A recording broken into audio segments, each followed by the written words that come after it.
evening. Welcome to Damage Does D&D. It's 2023. Happy New Year. Superb. Right, okay, so we're going to jump back into Helloran Rising, episode 59. That's a lot. It's almost Big 60. number. It's slightly more than 58, so that's what we're going to go with. Between 58 and 60, 59, that's the one we're going to do. So, without further ado, we will let Melissa talk us through what she thought happened last time. Well, things have been turbulent, to say the least. I'm still managing to keep on top of all that's been happening, barely. I woke up our camp being surrounded by that deathly fog quite rapidly. Though, fortunately, Miette and Celeste have been quick on the ball with carving them warden rings around us to hedge it out from killing us. Gus had also clearly been busy, though what he had drawn from around the campfire, things I do not wish to describe. Snow let out a blast of light magic, and it revealed a shadowy figure out in the fog. I could only assume to be Ardiac, even saying his name made me shiver. Surprisingly, Celeste called out to the fog, wanting to know why it was here tormenting us. Amazingly, Ardiac responded, saying he brought a letter for Celeste.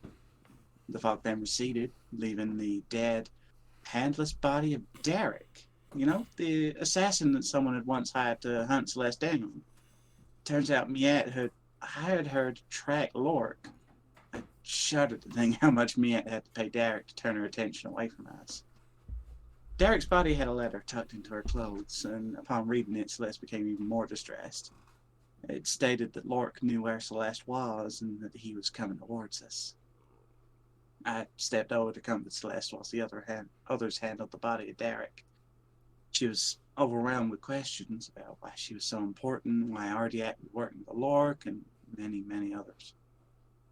We eventually calmed her down, and she decided to look through all the gifts and things that she'd been sent by Lork, just to see if she could find any other clues as to what was going on.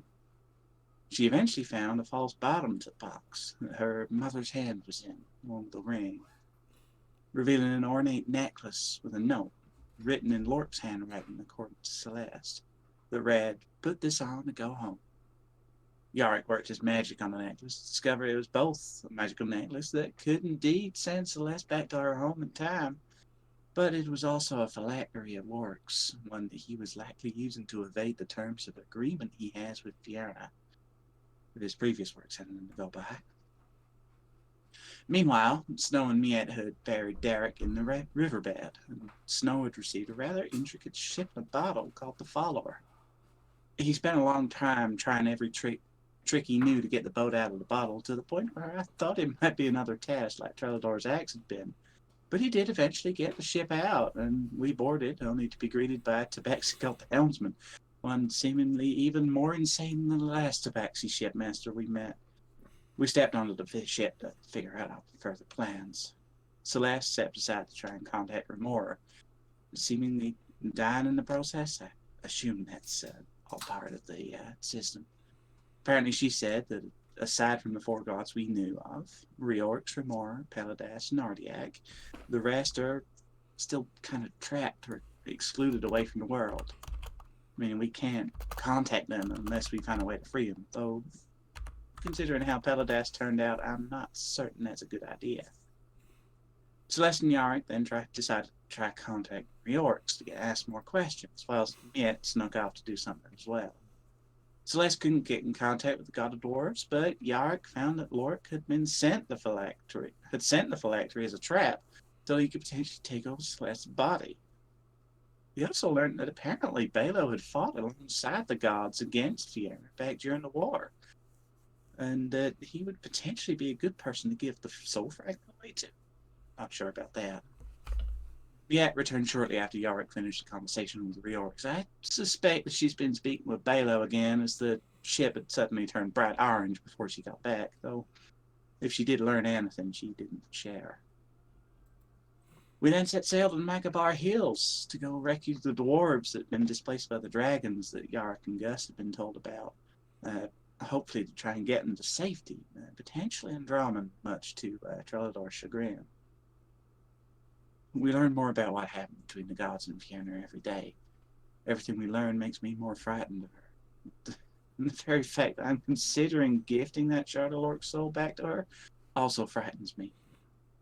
I miss the simplicity of the days spent in the temple. I miss the merriment of our union celebrations.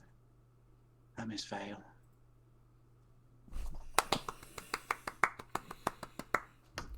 Indeed. What a excellent recap. Thank you very much, Melissa. So, as she said, you are on board the follower in the absolutely, completely sane hands of the helmsman and Snow. Yep. Probably just writing yourselves after Snow just angrily split the ship 180. And you are heading towards, towards the Macabar Hills upriver. The day is bright, clear. In the distance, you can see what looks like plumes of smoke in the far, far distance up in the mountains.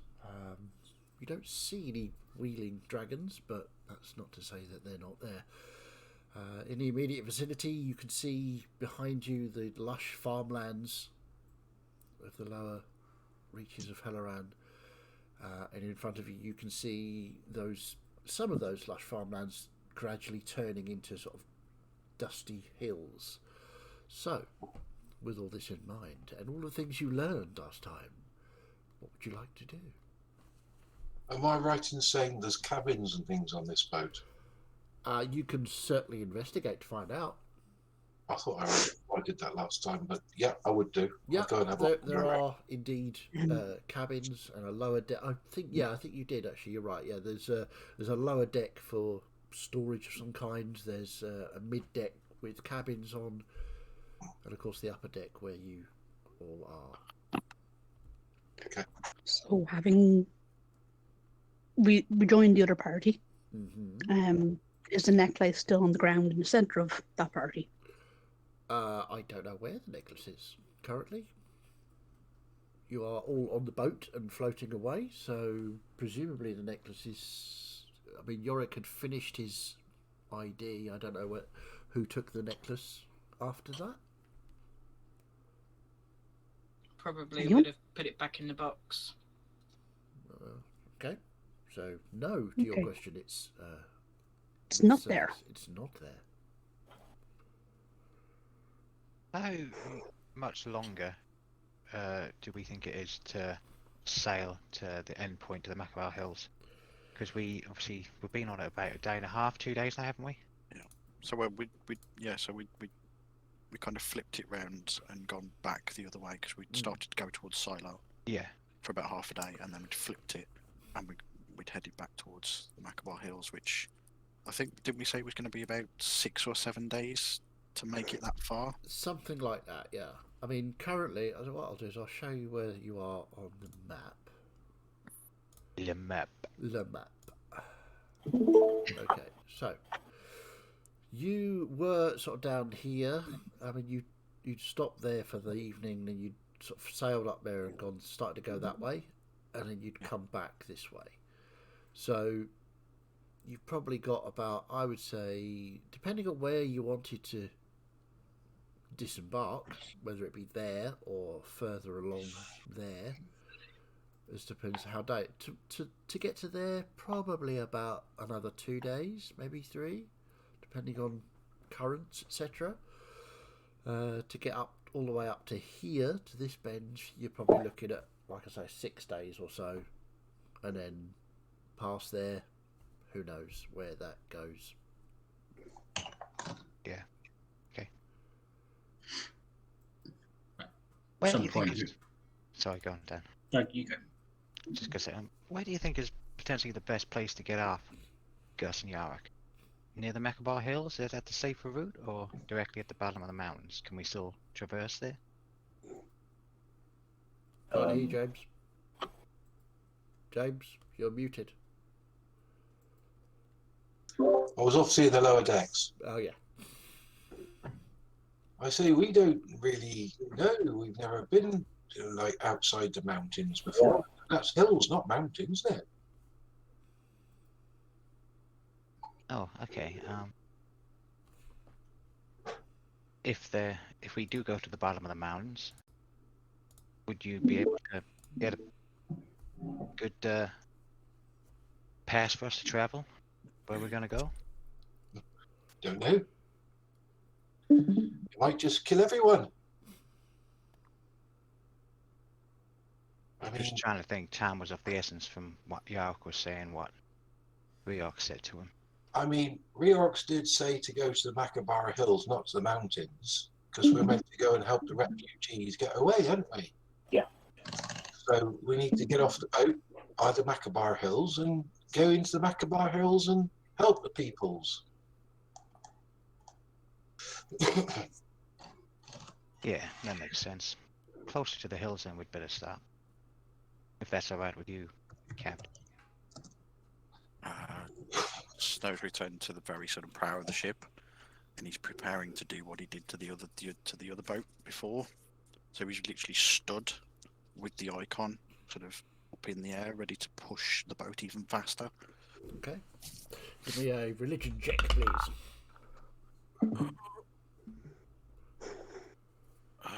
Religion 18. 18, lovely.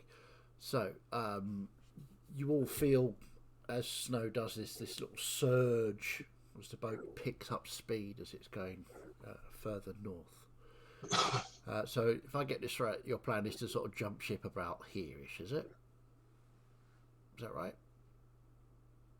I believe so, yeah. Yeah, Okay. I think so. I think it would be get as close to the Macabara Hills as possible and then see where the best place to get off would be. Yeah. A sensible thing.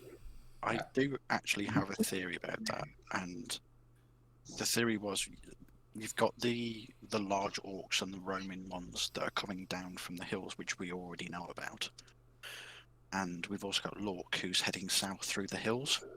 So realistically, we need to get to the north of the Macabar Hills. So would it not be better to go a little bit further north and then skirt the bottom of the mountains? Round that way, you mean? Yeah. As a planned journey, because then we can cut out quite a lot of the threat, as it were, from. Last we knew, Lorks was down at that crossroad, that T junction in the river, wasn't he? You don't know where Lork is currently. The fog appeared to you guys while you were down here.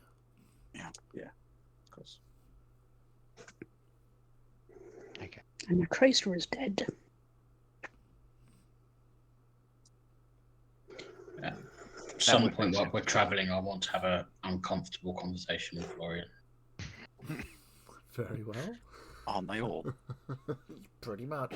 Okay, so we're done with the map for now, are we? Yeah. I think so. Okay. So, the boat picks up speed as you head upriver. The day is yours. Florian. I'd probably be like on the top deck, just doing some quarterstaff movements and manoeuvres. Yeah, he's working out, so you know. I'll just stand there for a bit, not making eye contact. Are you done? I can be. I'm just. Well, I keeping don't back. want to interrupt. You need all the practice that you can get, really. It's fine. It's fine. What's up, Trellador? I nearly did it there. First one in 2023. That's your name. I just wanted to make something clear. You know, whatever it is hasn't been going however it should. I'm not very good at this sort of thing, but I had a word with, Reorx. My power, my devotion to Reorx isn't tied to you. So what I'm saying is if you don't want anything to do with me, it's fine. I won't lose my power. I made that very clear. But I just thought you should know if you want to, disappear and not talk anymore. Be kind of hard to disappear whilst on a ship in the middle of a river. I'm wouldn't it? talking more long term here, Florian. Try and see beyond your quarterstaff. I don't think there's as big of an issue as what you think there is. You seem to have a bit of an issue before. You were very shouty. Being cautious, trying to look after the group whilst people were getting drunk in a town full of... I don't think I was drunk. I think I was tipsy and fitting in. By shouting out all of our names, giving our positions away, and then... We're still alive, aren't we? We are, but you barely are. What do you mean? You lost a lot of blood. You get blood back, it's fine. A lot of blood. And then they stole your blood, which we know is quite important to whatever is going on. And then we found out that beneath the city was actually quite a big cult and summoning circle going on. Yes. That I think was you're all I was missing... angry about. Okay. But I'm just saying, this is your... You can go if you want. I've got what I need. No, that's all. He's always listening. So I have a good relationship with someone else now. I'm not entirely sure of this relationship, Trillador, but it feels like you're the one trying to split up with me for whatever you said it is. Then No. I don't think we were ever really together, were we? To be honest. we tried. You are a bit brash and... I wouldn't say that. Shut up. Of course not. But did you want it to? No. It's up to you. You should get back. You need to be practicing a little bit more. I'll just walk off. And just as he's walking off, we were like, I don't think it's up to me, Trellador. You're the one who wanted the conversation. I'll just keep walking. Back in a minute. Read the door now, you're all right. Back in the whiskey. Okay. That's the dwarves in the background. Oh dear. Yeah, I'll just go down below decks and just... Yeah, I think Florian will stay up deck and just do a bit more practicing. Okay. And at some point during the day, we'll keep his eye out to see if Yorick's free at any point. Yeah, well. Yep. Yorick is approachable, as ever. Yorick, do you mind just having a word or two? No, not at all. Any particular sort of word? I know some very big ones. I suppose whichever words fit to the conversation and the Okay. questions, but I've just been thinking, when we were below the library and found that book, I haven't been much of a deity follower, a believer in gods. It's that they're not, haven't really been about for us. Absolutely, we can change that. No problem. But when I think the fog, I won't say his name. We know what names get you. When he spoke to me, it obviously frightened me, and I, after seeing the names in the book, went and either foolishly, stupidly, brashly, I don't know, but went praying to one of the gods we saw, the sun god. So I thought, if there's darkness all around, then surely a little bit of light won't hurt. Okay. I've had no response yet, but I believe it's because of information we've learned for the past few days that temples haven't been risen yet. Just wondering, from your point of view, if I keep praying and potentially make this god a little bit stronger, would that be enough to break the temple? Oh, well, that's quite a question. It's tough to say. One thing you might want to consider is fire can be good at illuminating things, and forges provide good amounts of fire. So maybe that's a different angle you could take. Honestly, though, May, I don't know. If you keep praying, will it give this god enough strength? No idea.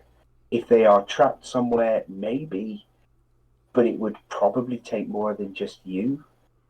If they're gone, which we think most of them are, then it's futile. They're gone. I thought the answer might be something like that. I was just, again, like I said, not anywhere near religious or read up on the verse of it, but it feels like just having a selection of the gods we know of seems to put them under a lot of pressure. Not being funny, but not entirely sure one of the gods we know of is exactly the sanest. Well, no. But you're right, it's good to have a holy pick and mix or something. Holy pick and mix. That's perfect. I like that a lot. Yeah, I think I'll keep believing in, I wouldn't say fate, because there's nothing there to prove it yet. Not that you should need it, I suppose. Wait. You can't be praying to a garden waiting for proof that they exist so that you can prove your faith was warranted. You pray and you believe that they're there, even if it takes decades and they never speak to you. That's what faith is. I just assume because you and Trellador have such a good relationship with Reox that's how it went. Well, I'm also 47 years old, and only in the last few months has Reox talked to me. Oh, well, that definitely makes a lot of sense. I'll keep both of them in praying and faith. I think I got enough to give. You just got to keep giving it. Thank you, Alex. You've helped a lot. Good.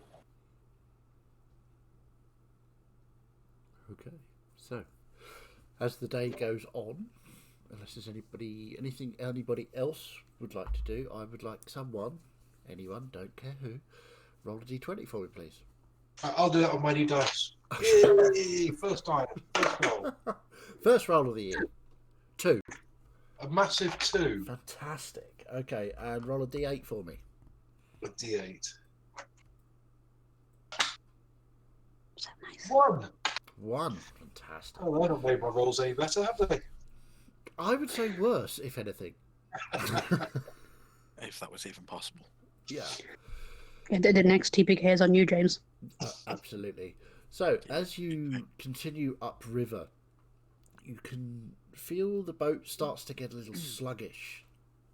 And anybody sort of glancing up at Snow would see him starting to falter just a little bit. And Snow, you yourself feel that link that you normally have with the water and Peladas just sort of drifting away from you as the winds start to pick up from the north, push against the boat. Now, this boat is different from the boats you're used to because it has a large mast and a sail. And obviously that sail is now catching wind coming from in front of it and starting to push you backwards. The helmsman is grinning and doesn't seem to be worried or bothered, but that's no real measure of anything because you've all met him. To try and sorry, carry on. To try and lessen the push on the boat, Snow will try and just turn and just call for them to raise the sails. The sails are up currently. Okay, no, so that they're not down or It was in full sail, so it's now the sails are now catching the wind that's coming from in front of you and pushing you backwards. Yeah, but what I'm going to ask them to do is furl the sails up Right. and put them away. Furl the sails. Okay, cool. So yeah, he leaps away from the wheel and starts to reel sails in. The wheel, without him, starts to spin, and you see the boat starts to turn as the wind takes the boat back. As he's reefing the sails in, the boat starts to turn. Snow will just growl and sort of dive across the rigging to try and get to the. Okay. I mean, no athletics check. You're pretty quick and very dexterous, so you get to the wheel, manage to straighten the ship up a little bit, but then you notice. Actually, who's got the highest passive? That would be Celeste, wouldn't it? And Yorick as well, I believe. That's pretty good. And you would have been looking towards the mountains anyway, I would say, normally. And you do, in fact, see a large shape coming down through the sky from the mountain. It looks like Bridris, but a lot bigger. Starting to come down towards you. You suspect it's a good few miles away yet, but judging by the speed this thing's moving, it could be on you in the next sort of half an hour, maybe an hour. Right. It's the dragon ahead of us. Yeah. It's going to be on us quite soon. I'm sorry, did you say dragon ahead of Yeah. us? Dragon. Yes, you know Bridris, but a lot bigger. Maybe I could talk to it and see if it was friendly. Yeah. No. Gus, I know you've got quite pally with Bridris. She seems alright. But you don't forget what they were like back in the mountains. Well, yeah, but I can talk their language now. Oh, good. Then you can understand when they tell you that you'll make a lovely meal. Well, I'm very small. It wouldn't be a lovely meal. Might be an aperitif or something. Is it worth us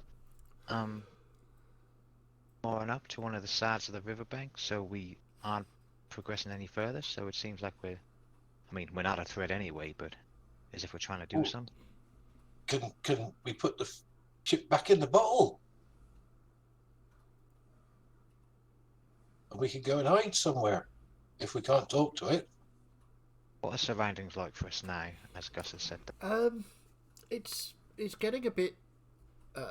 Whereas before it was sort of flat-ish, and there were farmlands, and every now and again there would be a jetty, so boats could moor up against. You haven't seen one of those for a while, and the landscape, especially to the north, is getting drier, dustier, and hillier. I'll just nudge Yorick and go, is Gus okay? That's the third good idea he's had in quite a short space of time. Richie's idea about talking to dragons. No, about putting the boat back in the bottle.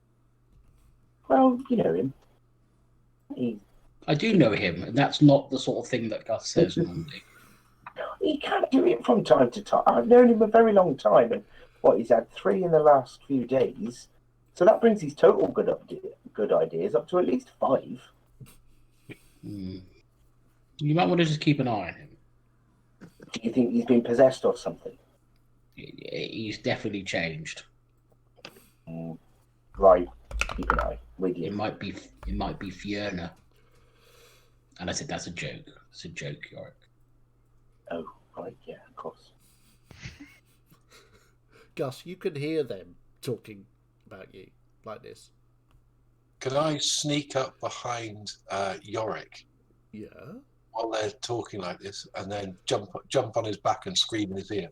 Absolutely. Give me a stealth check with advantage because he's talking to and concentrating on the dragon.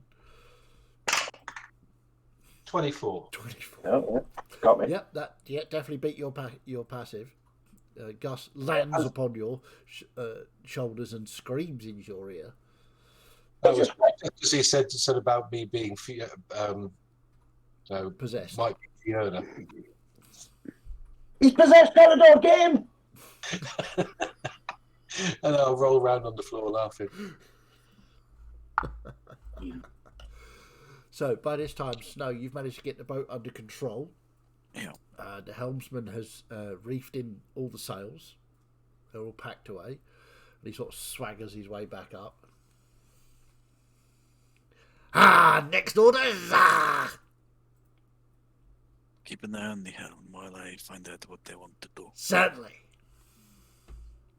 He sort of places one paw on the helm, on the wheel, and then looks very carefully at the wheel. And I'll just pat him on the shoulder and walk away. Yep. Okay. He hasn't moved. He's still looking at the spoke in his hand of the wheel. Yeah.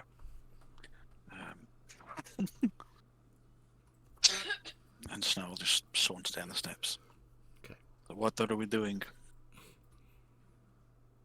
Gus had a Tying Gus up. pretty good idea. I mentioned maybe we get off the boat so it doesn't look like we're heading towards the mountains. If we just moored up alongside. And he said, is it a possibility that we can put the ship back in the battle if we can get cover on the land? I mean, it's entirely up to you. I can try, but we'll have to see. If we are on land, I can make it more difficult for us to be spotted. The dragon's getting closer, right? Yeah, I mean, like I say, it's still sort of 20 minutes, half an hour away. I mean, could you not summon Beatrice and send her to go and find out what it wants? But it might eat her. Or turn her. Well, either We way. can though. I mean, yeah, I can always ask her to go up and say, look, hello, don't eat my friends. Or Also, it's the same point. or at least find out what it wants, or whether it's coming this way. Well, we Or can see it's coming this way. It's sort of. Is it coming for us specifically, or is it just flying this way? Don't know. Exactly, so perhaps Beatrice can find that out for us. Okay. And I'll call Bridges. Okay. You call Bridges. She appears on the boat. The boat sort of. She Hello, lands. Gigi. Mum. How you doing? All right. Yeah, I haven't killed anyone. That's Don't know good. what you're talking about. That's very good. Good. Excellent. I've got a special secret mission You're on a for boat you. again. You like Yeah, I know. boats, do you? This one's a bit bigger though, so it's It you is a can bit, fit isn't it? in there, which is good. Yeah. I've got a special mission for you. Okay. You look up there, see that great big dragon that's coming this way. Oh. Yeah. Do you fancy going and have a chat with it? No. Oh, okay. But I will if you want me to. Well, we just sort of, like want to make sure it's not coming to eat us. What if 'Cause it we eats don't- me? Well, you're a dragon, so it shouldn't eat you, should you? Have you seen the size of it? It's I like know. 7 or 8 times the size of me. It could eat me like a snack. Like I could eat, one of the other mums. That's true. Yeah, okay, no, that's fine. Don't go then if you don't want to. It's absolutely fine. I'm not All gonna right, force I'm going.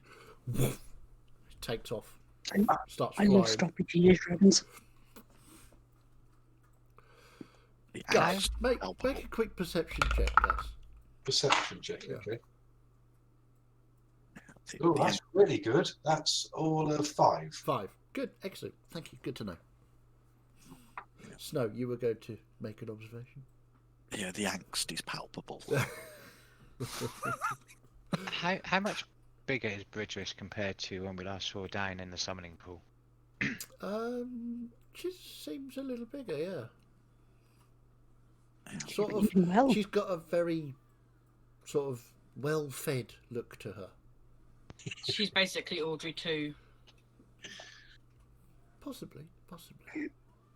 But she takes off, and in your mind, Gus, you can hear, "Oh, I don't want to do this. I'll be back in my lair."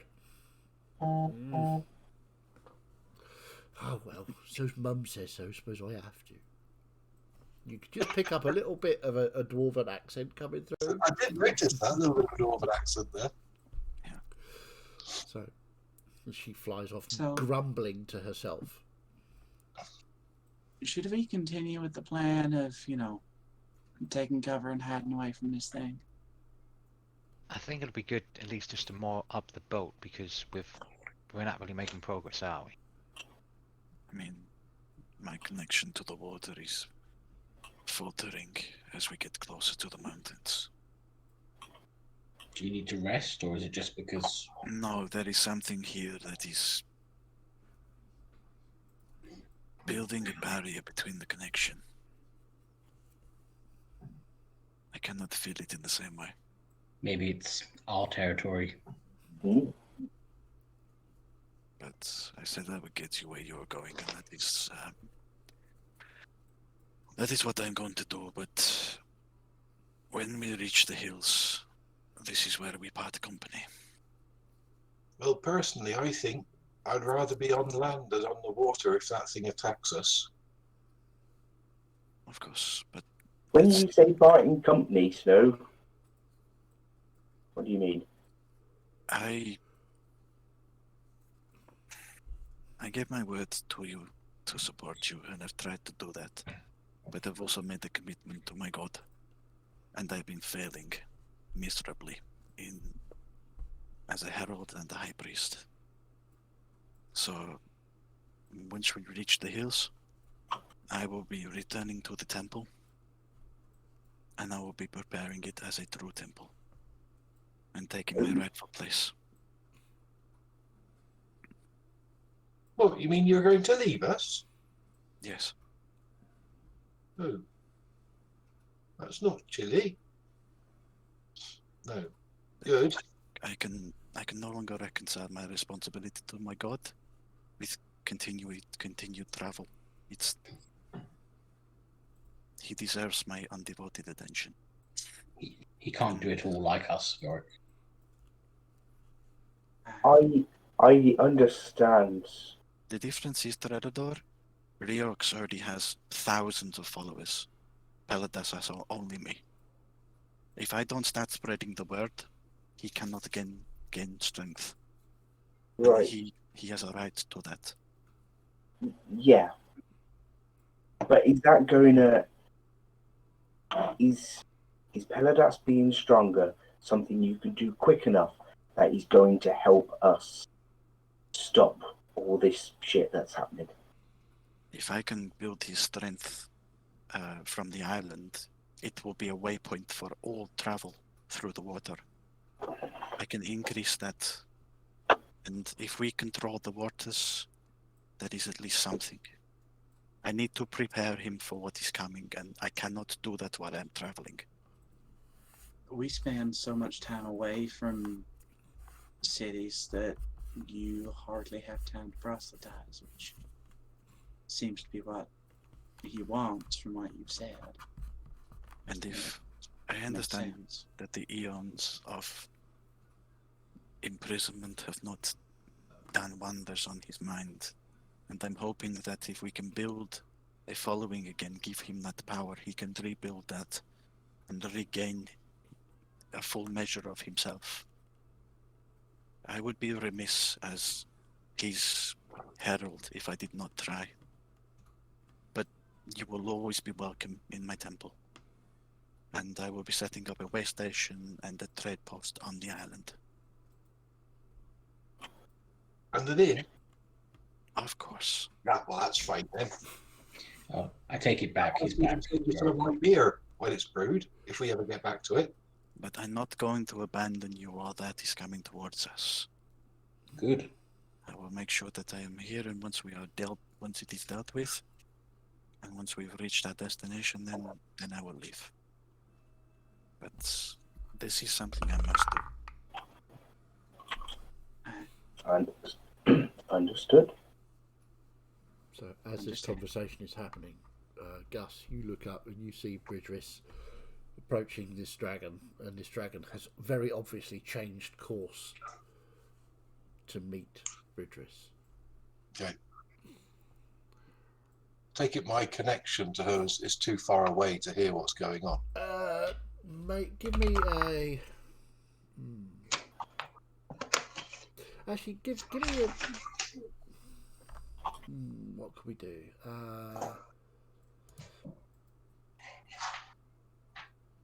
Well, she's not that far away. She's on the same place. So yeah, I'll say that what she's doing is she's using what little magic she has to broadcast her conversation with this dragon to you. Right. Oh, because right. you asked her to find out what it wanted. Mm-hmm. So, right, Mum, going in. And she's like, you can do this. I know. So, big bloke, you, and yeah. What is it you're doing over here then in the sky? You hear this voice. What are you? Why do you speak in this way? Well, I'm just, I'm just hearing it. I've come to ask you what you're up to, just because you're all big and magnificent and that, innit? Not quite attractive though. I mean, you are, big and shiny. You are not very old. Why are you away from your brood? Where are your siblings? Where are your hatchlings? Where are they? Why are you not with them? Well, my mum said, right, I could come up here and have a chat with you and find out, what do you mean hatchlings? What are you talking about? You should be back with your young brothers and sisters, learning the law and how to hone your talents for destroying those foul creatures that hunt our kin in the mountains. What? Foul creatures? What are you talking about? They call themselves dwarves. They hunt our kind, killing them and smashing our eggs. Our unborn children are murdered. So we hunt them. We destroy their civilizations when we can, and we have the upper hand now. So I am scouting for any that may have escaped the mountains. Do you know of any? Well, not really, no. See, I was kind of, shit. You get a sort of a sense of a quick private message to you. Shit, what do I say? God. So you were just hunting for something to eat. Okay. Well, you see, I was out hunting for my mum, you see, because, she's really, hungry. And I had a lair. I've got a lair, did you know, right? I've got my own lair. It's really good. Really like it. And I get to eat all of the pointy ones that I like. Because my mum said that they were bad people, so I could eat them. What are you talking about? Get back to the mountains. You will be needed in the big push. Now, go, you insignificant little shit. Go back to the mountains. Go where you are supposed to be. You are not supposed to be out here. Get back to your brood. I must fly north. I sense there is an exodus somewhere of these creatures. Now go before I decide to eat you. Oh, right, yeah, well, I was going to go back there anyway, because, hungry and everything. So, yeah, bye. She starts to wheel away as he turns and heads a little bit further north. You can see he's going outside of the mountain range now, round the edge. Obviously looking for something. Yeah, obviously looking for something. And you get a message from Bridges. Oh, how very scary. He's really big. He could have eaten me really, really a lot. I don't You're like it. so brave. You did so well. Yeah, what are these dwarves then? And why have I got to kill them? Well, I'm a dwarf. What? You don't want to kill me, do you? He said like that dwarves hate us dragons and they kill us and steal our eggs. But I don't hate you, and I don't kill you, and I don't steal your eggs. Yeah, but the other ones do. So, if you come like that, what about that? The other mum, Yorick. He don't like me. he does. No, I don't think he does. He's just a bit strange. Yeah, well, but he's family. He ain't got no wings. That's probably what it is. Yeah, but see, in the old times, the dwarves and the dragons up in the mountains used to fight. Right. I didn't like that, and I found you, and I protected you, and I took you away and made you better because, to look after you. Right. And so for that, So have I got any brothers and sisters then? I don't think so. No. Because he said that like there was like hatchlings that would have been my siblings. I'm confused. I don't know what to think now. Well, I'll tell you what I can. And I'll tell you the truth. Okay. But I can't tell you something I don't know. And all I know was that I heard a message saying to protect you. So I took you and I protected you. Well, yeah, you're my mum, aren't you? Yeah. And our god, Reorx, he wants the war between the dragons and the dwarves to finish. Because he says we should be friends like we are. I mean, that's like right, isn't it? Yeah, I agree. And so that's what we're going to try and do. We're going to try and help people and try and stop all the fighting and killing and stuff because there's no need for it. Right. So when you said that I could eat the bad people, right? I'm all right. Okay, I might have eaten quite a lot of them. What, were they all down in that hole that we were in? Yes. Eventually. Did they go down there by themselves? Some of them did. Well, you see, not all of them are bad people. Some of them are good people. You pointed at them and they had horns, so I just ate all the ones with horns. All right. You can't make a judgment like that because people are different. But you said. Some people with horns might be good. Some people might be bad. On the boat. But you pointed at them and said I could eat them because they were bad. And none of the other mums have got horns. That's true. And but you said I could eat. You did. I didn't mean you could eat all the ones with horns, just those particular ones, because they were bad. Oh, I'm confused now. So, if I had, say, eaten quite a lot of them, is that bad?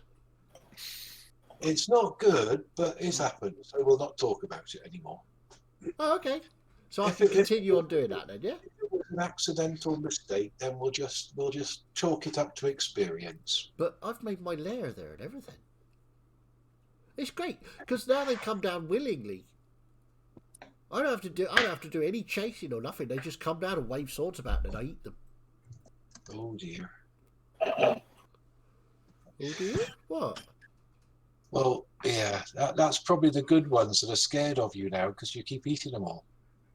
So they're coming to try and get rid of you because you're killing all their people. Oh. I did wonder about that because they seem pretty regular. Yeah, I think it's probably better you don't go back down there because one day they'll get enough people who are strong enough to really hurt you. Right. And we don't want that to happen, do we? But what about all the bones and stuff that I collected? Can I go back and get them? Well, I think we might have to chalk that one up to experience as well. Huh. Okay. I've got a nice bag of gems, though, if you want that. They're shiny and they're very pretty. Yeah, but it's like...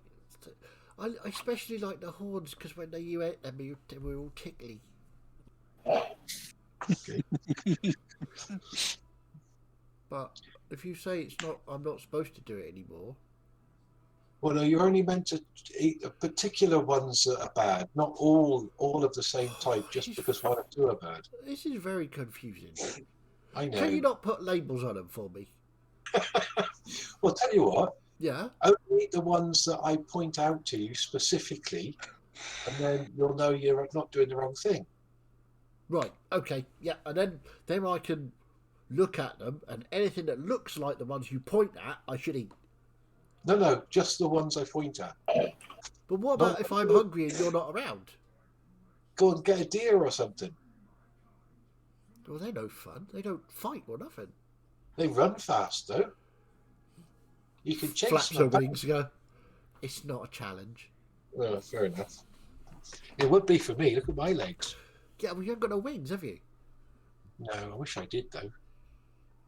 Yeah, it'd be a lot cooler if you did. It must be really cool flying. It is. It's brilliant. Anyway. Right, so anybody to eat then? Should I eat anybody? Not at the moment, no. Okay. Right. I'll just sit here then, shall I? Oh, God, I'll scratch your chin if you like. Oh, yeah. All right, then.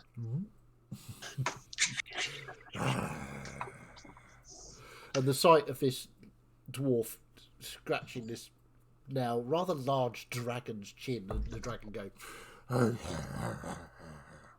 is quite a sight to behold. So, while I'm doing that, I'll turn to the rest and say, that was a big dragon that apparently was looking for all the people who have escaped the mountain so it could kill them. So we should probably get a move on then. I think that's a good idea. He was a bit rude to Bridris and threatened to eat her as well. And of course, I won't say a thing about all the pointies that she's been playing with. Yeah, I mean, Dornan will probably recover. Yeah, we'll hear rumours about the strange monster Dornan has had to deal with eventually. Yeah. Dornan will turn into that other village we went to. There was no one left. Saved one, created one. Your books are balanced. It's fine. So, welcome to Dragon Boogaloo. Yeah. So, as the dragon had turned away and the boat, you're now floating upstream. Not as quickly as you were, but not. No. The wind is still against you, so it's not a fast progress. But still, progress is being made. So I'm going to try and form that connection again just to see if I can push a little bit faster. Okay, make a religion check again. Ooh, 21. 21. Yeah, you reach out, and although the connection is nebulous, you manage to get enough there to sort of start a surge, and you all feel the boat pick up again as the surge starts to push the boat. Not as fast as you would normally like it, but certainly quick enough that it's noticeable difference. So, And to try and, to try and maintain the connection as much as I can, there's just this endless litany of sort of prayer to Paladas. Mixed in with some of the old sort of treading water songs, which he now knows the significance of because he's put the pieces together with Paladas and things like that. Fair enough. I'm just trying to maintain that connection. Okay, so as we float along through the rest of the day, unless there's anything anybody else wants to achieve or have a conversation about, I'm gonna try and meet up with Celeste and Yorick. Okay, Yorick's very popular today. Busy boy. In that case, I'm going to crash that conversation. Okay. When I see them gathering together. So all four of you sort of gathering together. So, what are we gonna do about the amulet?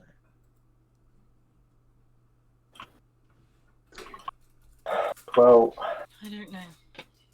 Ryuk seemed to think that giving it to our mate would be a good idea.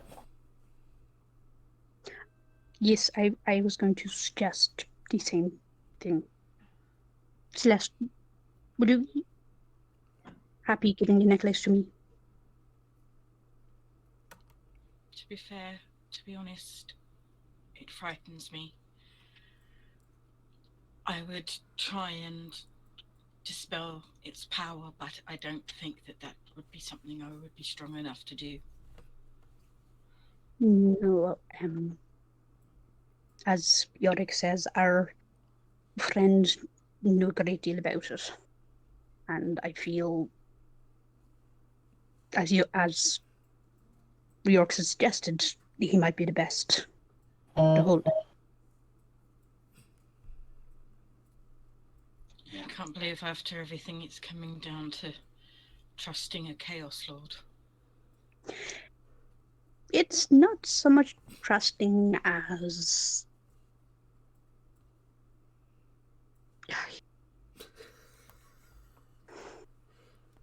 he's easily distracted, and he can be guaranteed on not to do the expected thing. And Lork is relying on us to do something like keeping you and the necklace together, so it is easy and convenient for him to destroy you when he needs to, and when he needs to destroy his deal with Fiona. Or he was banking on you putting it on, going back home, unsuspecting. No, he was not going to wear it. That is not how it works. I purposely left home. Why would he think I would go back?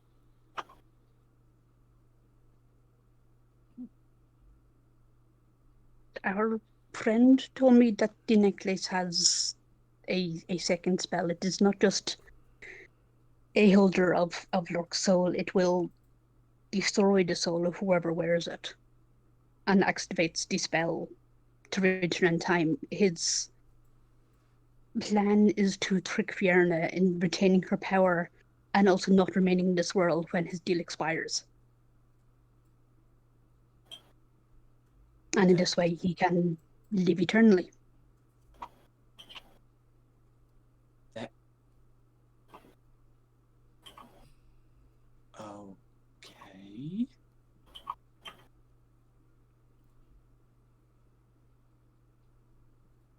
And there's nothing to say that he's not done that before.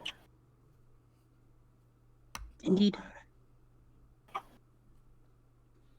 Do I have any memory of hearing about any other elven families that had disappeared under strange circumstances? Make a history check with advantage. Now that you know roughly what you're looking for.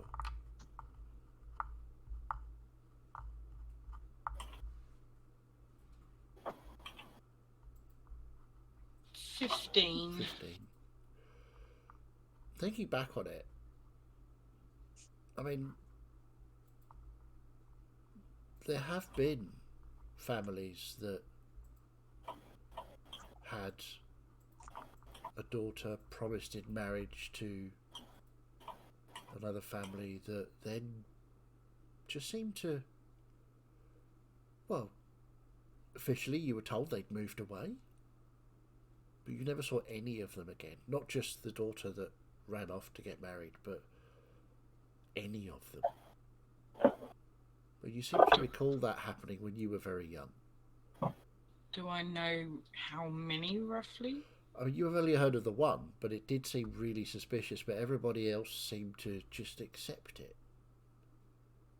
Which you thought was odd at the time, but you figured you were a child, so maybe it was normal, and certainly all your adults around you were acting as if this was absolutely fine. I remember a story of one who ran off to be married and was never seen again, but nobody acted like there was... that they acted like it was a normal thing and that there was nothing to worry about, and being so young I never questioned it again after that, but I wonder how many times he's done this. Makes it all the more important that we interrupt it. And to be honest, Miet's friend, our good friend, is probably the best option. Far better than what I was thinking initially. I still don't like that option. Because we have no idea what he's going to do with it. Well, the other option is we try and divide Lork for the entire year, so his deal with Fiona expires and she gets to claim him. He will not be able to jump back in time to avoid her. But I'm not sure how well we'll manage that, considering who his allies seem to be. Or you could always give a bit of the soul back to the one that's claimed it, which I'm sure you can see the problem with that idea.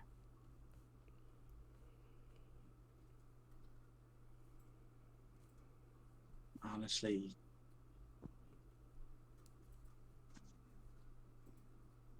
if what you said was true from reorgs, my friend ain't exactly friends with Fiona.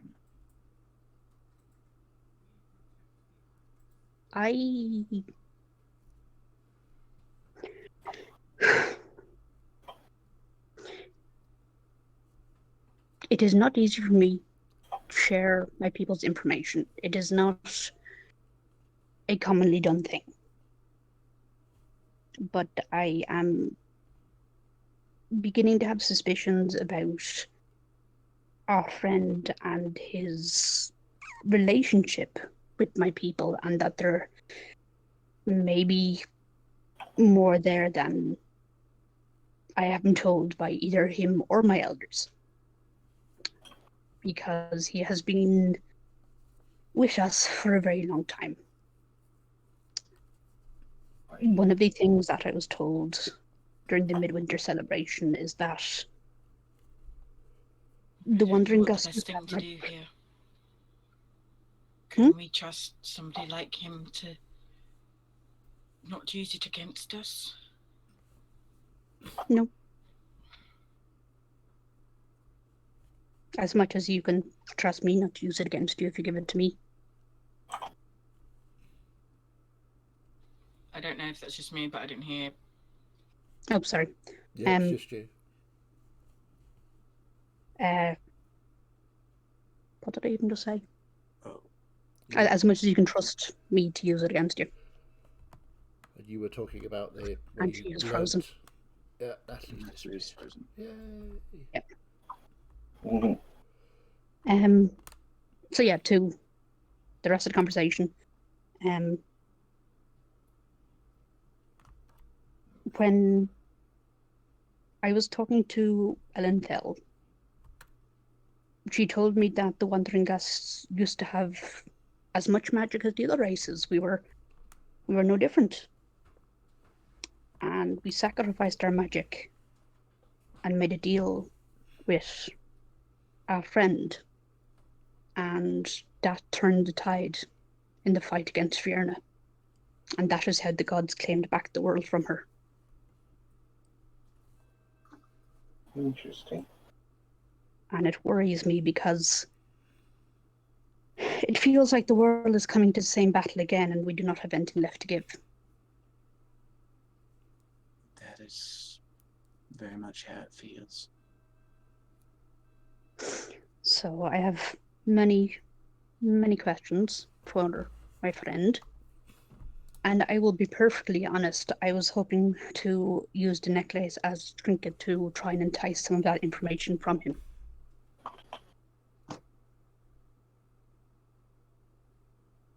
He is not exactly one for a straightforward conversation. I can imagine not.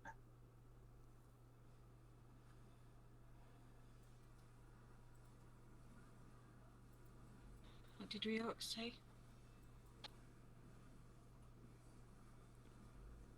In terms of what, he says many things. About the pendant. He said everything we know that we've talked about. I don't know, it was like 3 weeks ago he told me.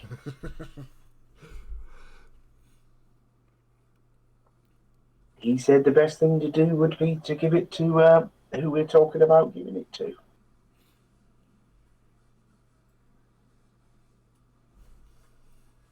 I think that's what he said.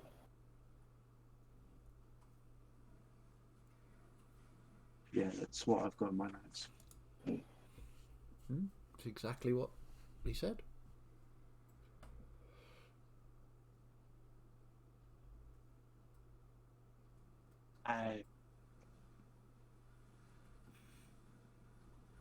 I'm not exactly an authority on making good deals with people. I've made deals without even knowing that I've made them. But it does feel like our best option. Because keeping it here gives Mork a way of tracking Celeste directly. And it remains a danger. Holding on to a Lich's phylactery is not a good idea if you want to keep your soul safe. I mean, even to make this thing, he had to be a powerful magic wielder.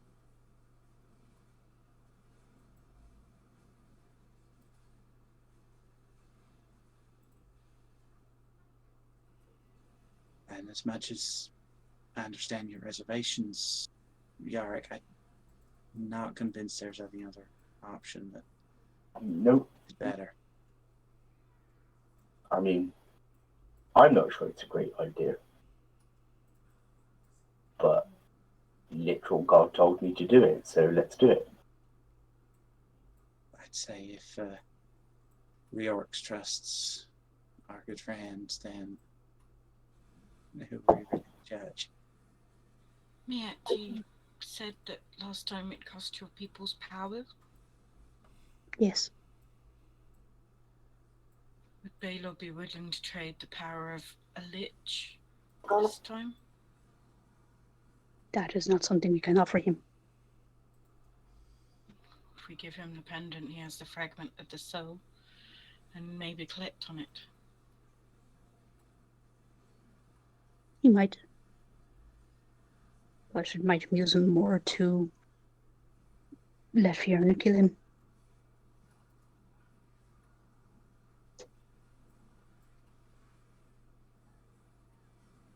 Or he might just use it to juggle with. I mean, this is a Lord of Chaos we're talking about. You cannot, as you said, yeah, you can't really predict what he's going to do. I am gambling from what he said to me that it is something that might interest him to have. It might be as well that when I offered him the jewel dagger from your world that he will have no interest in it.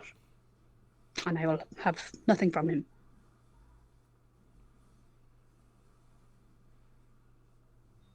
Take it. I certainly don't want it. Okay, so Miet now has the pendant, yes? Yes. Good to know. So, while this conversation is going on, Gus, you and Bridris sort of standing, and you're giving her the lovely scratches. Florian as well, and Trelador. You can see off in the distance that larger dragon was starting to skim low, and you can see lightning flash out from it, hitting something in the ground. So 3 or 4 times. Is that something we should be concerned about? Oh, speaker of dragons. Gus, that's you. I expect so, yes. Should we go and get the talkers? get. Oh, the talkers. I thought you said tortoise. You're right, Yorick. He's definitely Gus. He's back. Don't worry. Yorick is like having this conversation way Yeah, he's over with the other talkers. side. So On note to that, what do the shoreline near the hills look like? Does it look like we could get a fairly good passage for where we are now? yeah, I mean it's the further north you go, the drier and hillier it gets. It's sort of still a little marshy, but there's less and less reeds sides of the banks, and yeah, looking across, you could make landfall fairly easily if you wanted to. Maybe we get the talkers, like you said, Trelladar, and head off now if we can get to land. Doesn't look too hard. Start making it barefoot now. I'll go and get them. I'll wander over to where they are and just sort. Are you done talking, or do you need another few hours? I think we're pretty much done. We figured out what we need to do. And this plan isn't going to change. No. What did you need to tell So us? the dragon's back, and we thought we might get off the boat. Florian thought it would be for the best. I'll look over at where the dragon.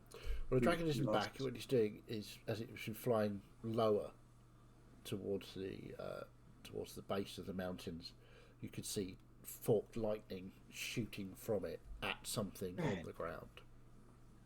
Okay. I see what you mean, Trellador. Yes, we probably should. So,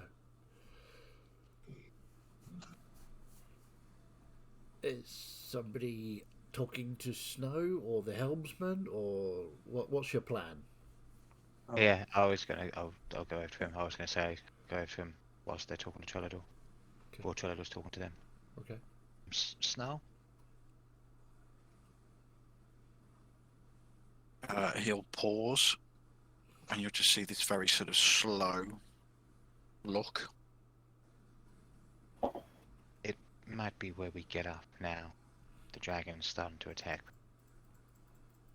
Really good spot to get off onto land.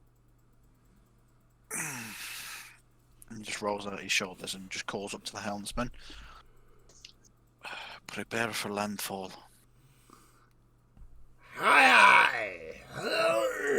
He sort of starts to spin the wheel, and you feel the boat just sort of drift over towards the shore. I mean, the river is pretty wide here, so it takes a few minutes just to get towards the shore. And he picks out a decent landing site, which means you'll get mildly wet when you jump off ship. Florian, you could probably jump to dry land if you wanted to. I'll walk to the edge and sort of he'll just reach out and touch the water and try and make it sort of solid so they can walk across to the shore. Sure. Maybe a quick religion check. 14. 14? Yeah. I mean, whoever's first to step off the ship. Anyone? I'll Okay. jump. If I can make it, I'll jump. Oh yeah, you basically. jump over the water. Anybody else stepping off into the water to get onto dry land? Well, Yeah. Okay. Yeah. So Gus, as you step off the sort of water, your boots don't go through the water and sink. You're sort of standing on top, but it's like as if you were able to walk on jelly.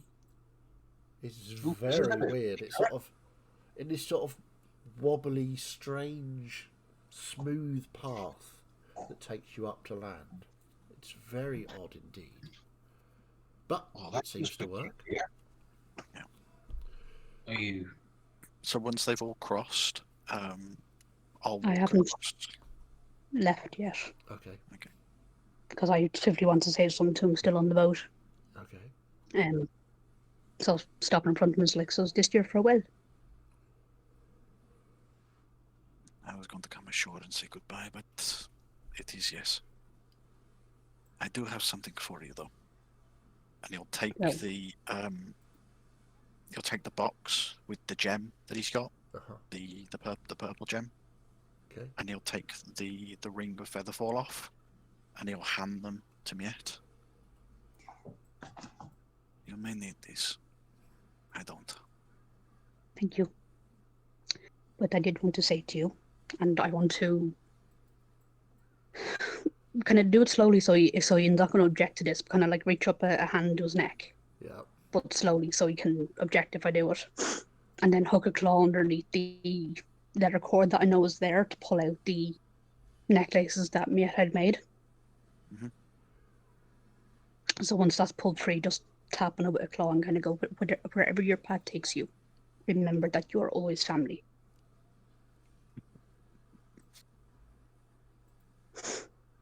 And with that, Miette will exit the boat. So Snow will make his way across. And I suppose this is where I leave you. But thank you for the journey. I knew something was calling me away from my home, and it turns out that meeting you all has given me my path. And that's all anybody can ask in life. It's a pleasure to meet you. Just know that you will always be welcome in the Temple of Piladas, and you will always be welcome on our island. Well, thank you for looking after us, Snow. You're like a big brother. So if the world does go to shit and, everything goes to hell in a handbasket and you want to come and hang out somewhere for the end of the world, you are always welcome. We'll definitely find the nearest pub, and if yours is nearest, we'll be there. I don't suppose there's any chance of our own boat, is there? Unfortunately not. We've got our own legs. Let's use them for once. But I'm sure that you will meet many more people. I can certainly say we've appreciated your aid, Snow. And I don't think I'll ever be able to sleep quietly at night without checking the shadows every so often. Yeah, so he's going to walk up to Yorick and give him the half-finished pendant that he's begun to make. Okay. And he's basically going to make his way along, thanking everybody. And he will come to Miette and Celeste, and he'll flick out the two daggers, and he'll give one to Miette, and the one that he actually accidentally stabbed Celeste with. The pointy end's quite sharp. You may not want to touch that. I remember. Keep it. I don't need it anymore. Look after yourself, Snow. I've got the waters to look after me. I'll be fine. And with that, he'll very showmanship, acrobatically spring back onto the boat. Okay, so and bow. As you do so, as you your paws touch the edges of the water as you spring off, you can see these two spouts form under your feet, almost pushing you onto the boat. And they hang in the air for a moment after you land on the boat, and then, in an overly dramatic fashion. It may be sad, Snow, but just think, you could be the one to turn this war. I doubt it very much, but I can certainly offer some aid. I wish you all the luck in the world. And you. Be safe. I'm sure we'll meet again. And with that, it's okay that we got you to this point. I'm very grateful that we led you here, and it was part of our plan. Of course it was, Toreador. Of course. And with our goodbyes said, we will take a little break. Yeah. We will be back here very shortly. enjoy, grab a drink, whatever you need to do. So.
And welcome back to a slightly diminished Helloran Rising campaign, where there is now only one tabaxi in the party.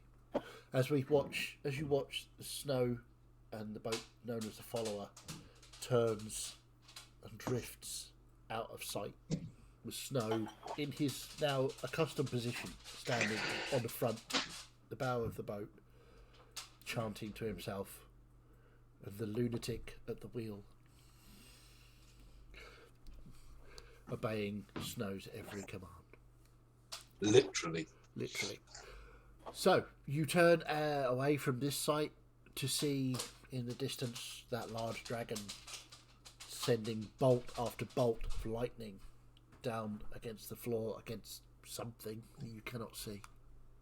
I mean, he's a fair way away.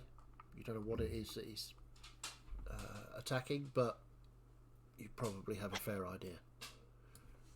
I'll just say this: it's probably he left because he didn't want to fight the dragon. We all know how scared he was. You keep thinking that, Charlotte, but come on. I think there's people to try and save and or to try and stop. Lead on, Florin. That is quite a point, though, Trellador. Yeah, alright, Gus. Do you guys have any advice if we should end up having to fight this dragon? Yeah. Don't die. Don't go near the pointy end. Is that the mouth or the tail? Both. Both, obviously. Try to avoid the big breath thing, whether that's fire or ice or lightning. Avoid that bit. Do they have any weaknesses? You could try insulting them. I've heard that's not the wisest thing to do. Yeah, but they don't think straight when they're angry. Get a bit reckless. You thought I was being silly when I said that. I mean, given these two's history, you know that, I mean, Yorick, Gus, you know how to lure and goad a dragon into making mistakes, and it is literally by insulting them. And you used to have, like, a part of your detachment was the callers, who would insult the dragons, insult their mothers, and get really creative, as only dwarves can, really. Look at that. On the spot cannon.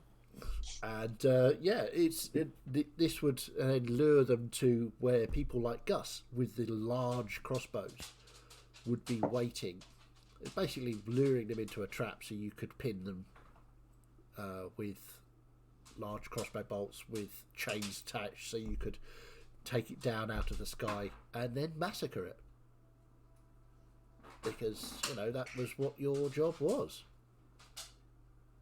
And that, as if you want to, you can explain all of that to the rest of the party as to how that happened.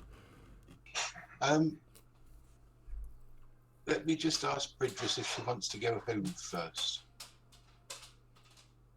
And I'll send you. Go home and have a rest now. We're just going to camp here for the night. Go home? Not right. to the... No. Well, I was kind of my home now because I was really comfy. Yeah, that big pool in the middle, where all the blood was, that's like really quite comfy now that it's dried out a bit. Yeah, but it's too dangerous there. Is it? Oh, okay. And I don't want you getting hurt. Fine. All right, my love? All right, Mum. All right, see you later. Bye. As Bridges vanishes. Yes, I don't think it would be a good idea for you to tell all these little things that we're talking about in front of her, because she might get awfully confused. Because that dragon up there was already talking about it's her job to eat dwarves. So one good tactic that you can use, as I said, is to really piss it off, to anger it, to just shout whatever insults, Trellador, this might be a good job for you. Because I think you just talking to it's going to piss it off. Yeah. Well, thank you. It's also a really important job for the most special person. Oh, I better do it then, don't worry. 'Cause- Do I have a title? You said caller or something? Ooh, yeah, you can be the caller. So I'd your prefer job's champion. going to be to really piss it off, to get the dragon to come right up to you, to get in your face. Oh, I could get drunk again, couldn't I, Florian? Florian is just going to continue walking in the direction of where obviously they saw the. Yeah.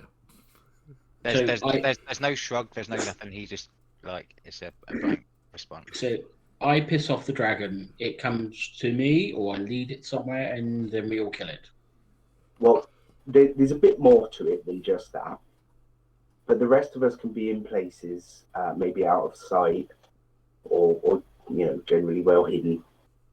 And we can try and, if we've got some materials, we can try and chain it, try and lash it to the ground to try and bind its legs or its wings so it can't go anywhere. Then we massacre it. And just out of But- interest, just Can I just say something? You mustn't forget, Reorc said we've got to stop fighting the dragons. So yeah, you're giving all this good information, but Reorc said we've got to stop the war. Okay, good point. And if that dragon up there comes towards us, are we going to try and, diplomacy with it? Well, we can do what we can, but if we're forced into it, then we're going to have to defend ourselves, ain't we? I'm sure I can talk it into it. That's fine. I have a way with words, and I'm sure I can make it do whatever I want. And I have Reorcs with me, so. All right. Maybe we will find the right dragon that we come across. Maybe not the one over there, because apparently it would have eaten any dwarf it sees and kills them. But there could be a rat dragon which Reorx has sent us after to talk to try diplomacy to get the point across. The war doesn't have to continue. Can it? Like a head dragon. Do they have like a leader? Maybe not even that, but I don't know, one that is possibly really social with all the others, and I suppose you could call an influencer. Would it maybe help if we tried to make Gus and Yorick look a little less like dwarfs as much as possible? I don't think so. That's the whole idea, isn't it? Dwarves and dragons to stop fighting? Yeah, but it's not necessarily a bad idea because. But we've got to get to the place where we can do that. If it's and at the moment we're possibly surrounded by very hostile dragons who have a deep grudge against dwarves. Yeah, for now then, but yeah. If we can avoid encountering any dragons as much as possible, that would probably be the best until we could figure out what it is that we're going to do to stop this war. Well, took my idea again. Yeah, they are likely to attack on sight if they see dwarves, so maybe it's not a bad idea. Maybe you could make us some metal legs that we can stand on to make us taller. Yeah, some sort of stilts. Is that what they're called? I didn't know what they were called. Maybe this is your calling, Mr. Trellador. That's very formal of you, Florian. You follow Reorx, and you're not dwarf, so maybe you're the one to preach what Reorx has been saying. I'm a man of doing, not talking. But if you want to see me as a figurehead, striving together for peace for dwarf and dragonkind, a champion in his own right, who no one would fear, stand against. You can stop it at So any which, time. whilst which carrying on. tactic are we employing then? Are we gonna...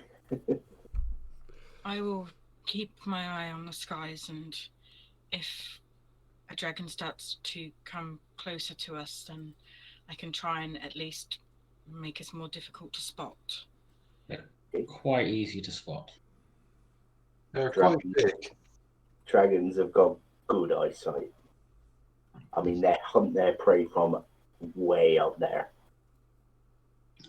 But we at least do have a plan if we do need to fight it. And I think, like you We said, send Trellador in. Perfect. yeah, Trellador is the man for that job. Yes, I am. So, But we should focus on what you're told to do. He's never had already. We need to get to those dwarves before anyone die. Might see if I can try and make something. Some sort of giant bowler that we can okay. iron.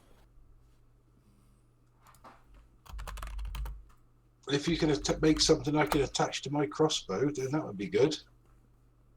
That great big crossbow called Gertie that you're still carrying around. If you can find me some time to work on it, mate, I'll happily do so. We were on the boat just now, and everyone kept talking to me. I never had a chance. I know it's that winning personality of yours. Everyone wants a bit, don't they? As we're continuing to walk along, can I just have a look around, knowing that was it the giants are travelling away from the Makabar Hills? Yeah, sure. Just to make sure that we've got a clear path ahead. Yeah, quick perception check.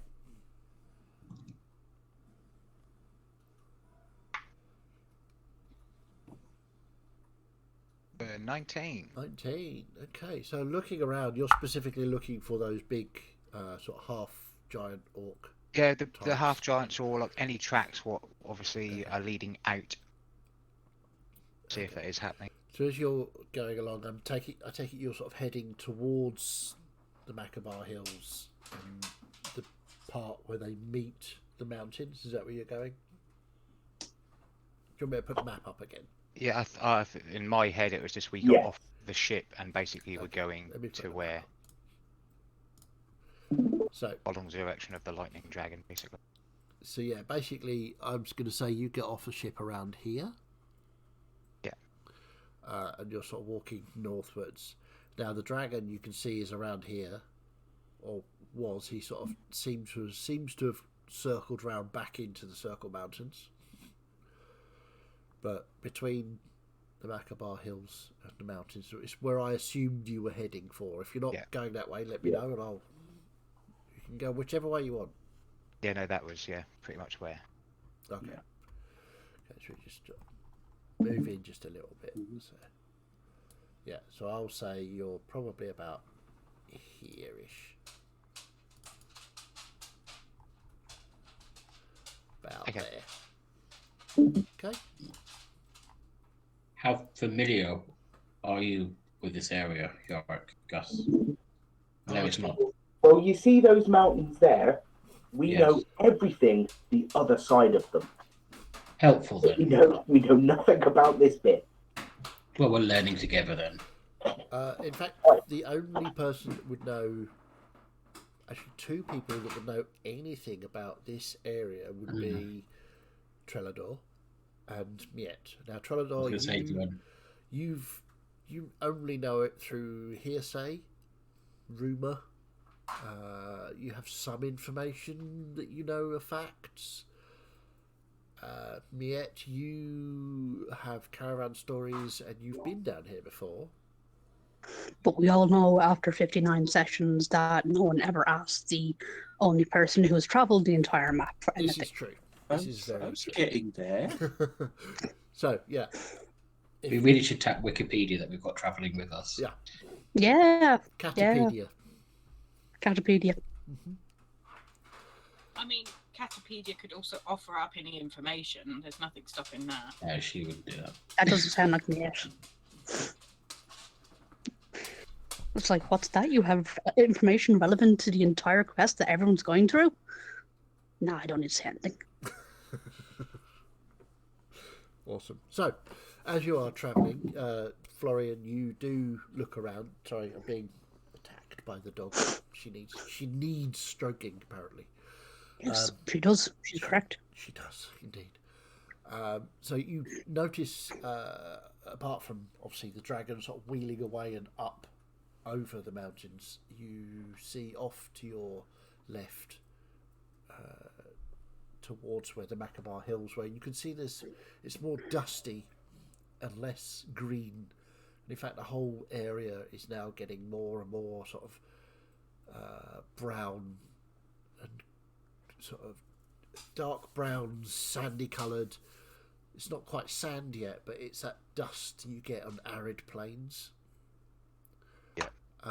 She doesn't hold footprints very well, but you can see signs of there having been large footprints, like, you know, those large orcs and half-giants that you came across earlier. You can see their tracks, certainly leading to and from towards the Makabar Hills. Not in the direction you're going, sort of off. Yeah. That way. Okay. Now, Miet, you know where you're going. You know there's a couple of camps this way. You don't know how often they're used. It's very rare for anybody to be this side of the river, unless you're going to a meet-up and you're using the shortcut through the Makabar Hills. You know to avoid the large desert in the middle. Let's just share the screen again so you can see it.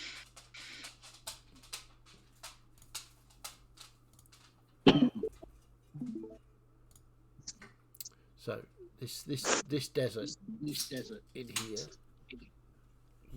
That looks right for a temple.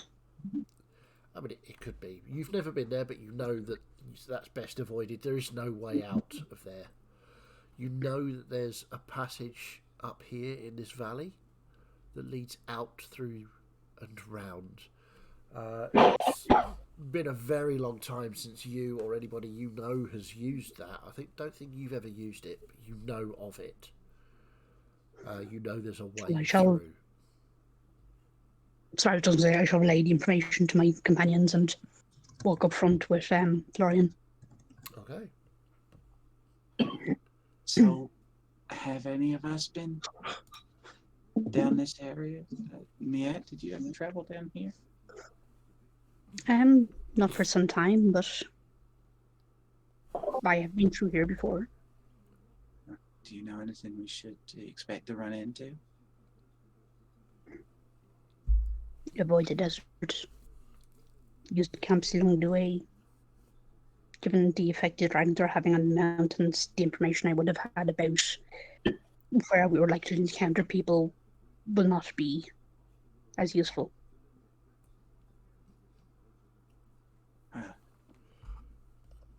Give me Miet and blah blah blah brain Melissa. Give me a quick wisdom check.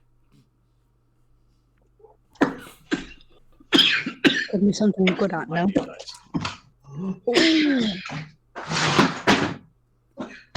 Are you alright, Dan? Dan? Has Dan locked himself out? Dan's decided to die on stream. This is not going to be good. This is very dramatic. It was. He coughed so hard his head exploded. Uh-huh. I think we'd see a bit more splatter. Well, let's just give him a minute. Yeah.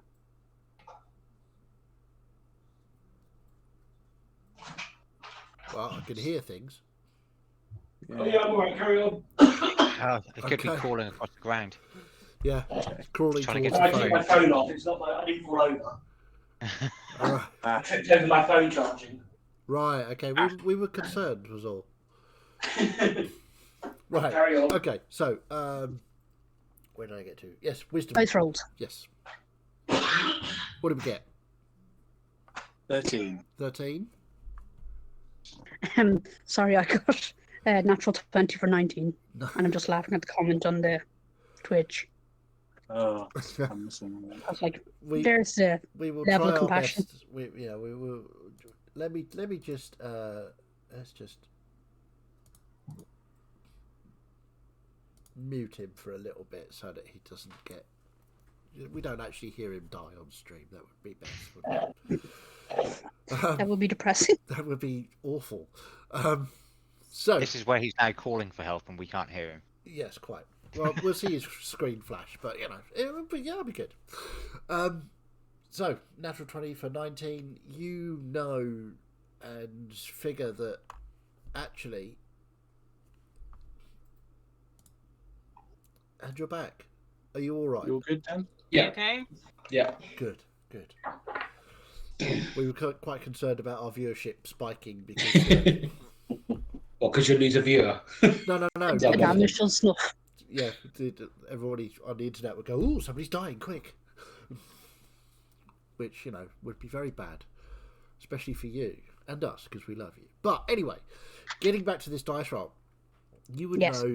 work out that the reason you were attacked by those orcs is probably something to do with the dragons here, because you've been forced out of their normal hunting grounds. And Trelador, you remember them to not really operate that far south before, Mm. and that is probably the reason why. But yeah, you're right, Miet. There's stuff that you would know about is probably not relevant anymore because of what's occurring in the mountains. Mhm. Is this the only way that people would travel? Would they come from another direction? Well, Because we're there's supposed the to- valley on this side. We're supposed Otherwise, to we try would and have to save start the people, aren't Empire. we? I believe this is the best way because apart from this, people will be funneled towards the river, or they would have to make a break across the plains directly toward the forest. The valley here gives some shelter, and will save us as well from the dragons. Well, everybody knows this place better than I, so I trust your judgment. So, as you continue on across the more and more barren landscape as it leads up into the foothills, the going is not exactly rough terrain, but it's hard work. You're used to sort of lush grasslands and paths and boats. It's been a while since you've had to hike anywhere that's been hard work. And you travel north for the rest of the day. You don't see any more dragons. And it starts to get dark. Give me a... I want to see if you can recall where the camps are. So let's have a look. See, let's give us a... Well, let's see. You could do a... what we got? Give me a perception check.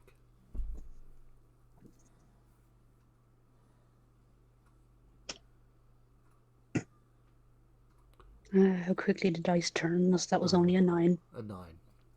Yeah, it's been a very long time since you were here. And you sort of cast about, and you can't see even any signs of where the camp would be. Maybe it's been destroyed. It was up here. It's more likely to be cut into the side of a hill, and you can't see any likely looking hills. It seems to be the wrong shapes, the wrong pathways. So as it's starting to get dark, what do you want to do?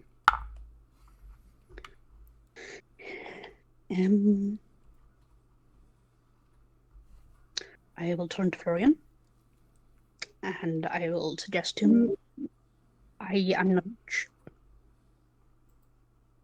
Those are some allergies Dan's having. Uh-huh. Sorry, so just to Florian, I am not sure how far we've travelled or how close we are to camp, but if you can perhaps help me find somewhere that would look like you for a camp, I can inscribe the protections. Exactly what I was about to suggest I was going to do. Me share the information.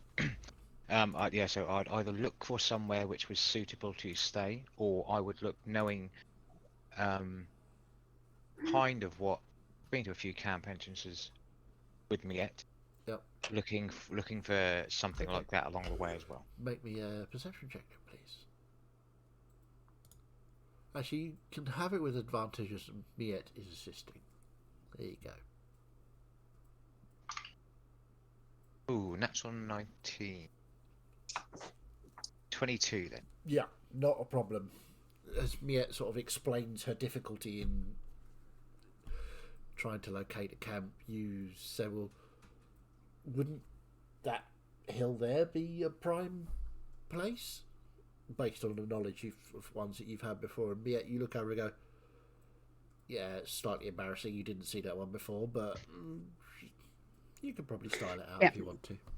That assist, by the way, the original dice I picked up just to roll was a natural 1. Oh. It was the second dice, which was a 19. Nice. No, I'm I'm not going to style that. Well, I'm going to go with the original thing I thought of, which is to look Florian up and down and kind of go, are you hiding some stripes under there?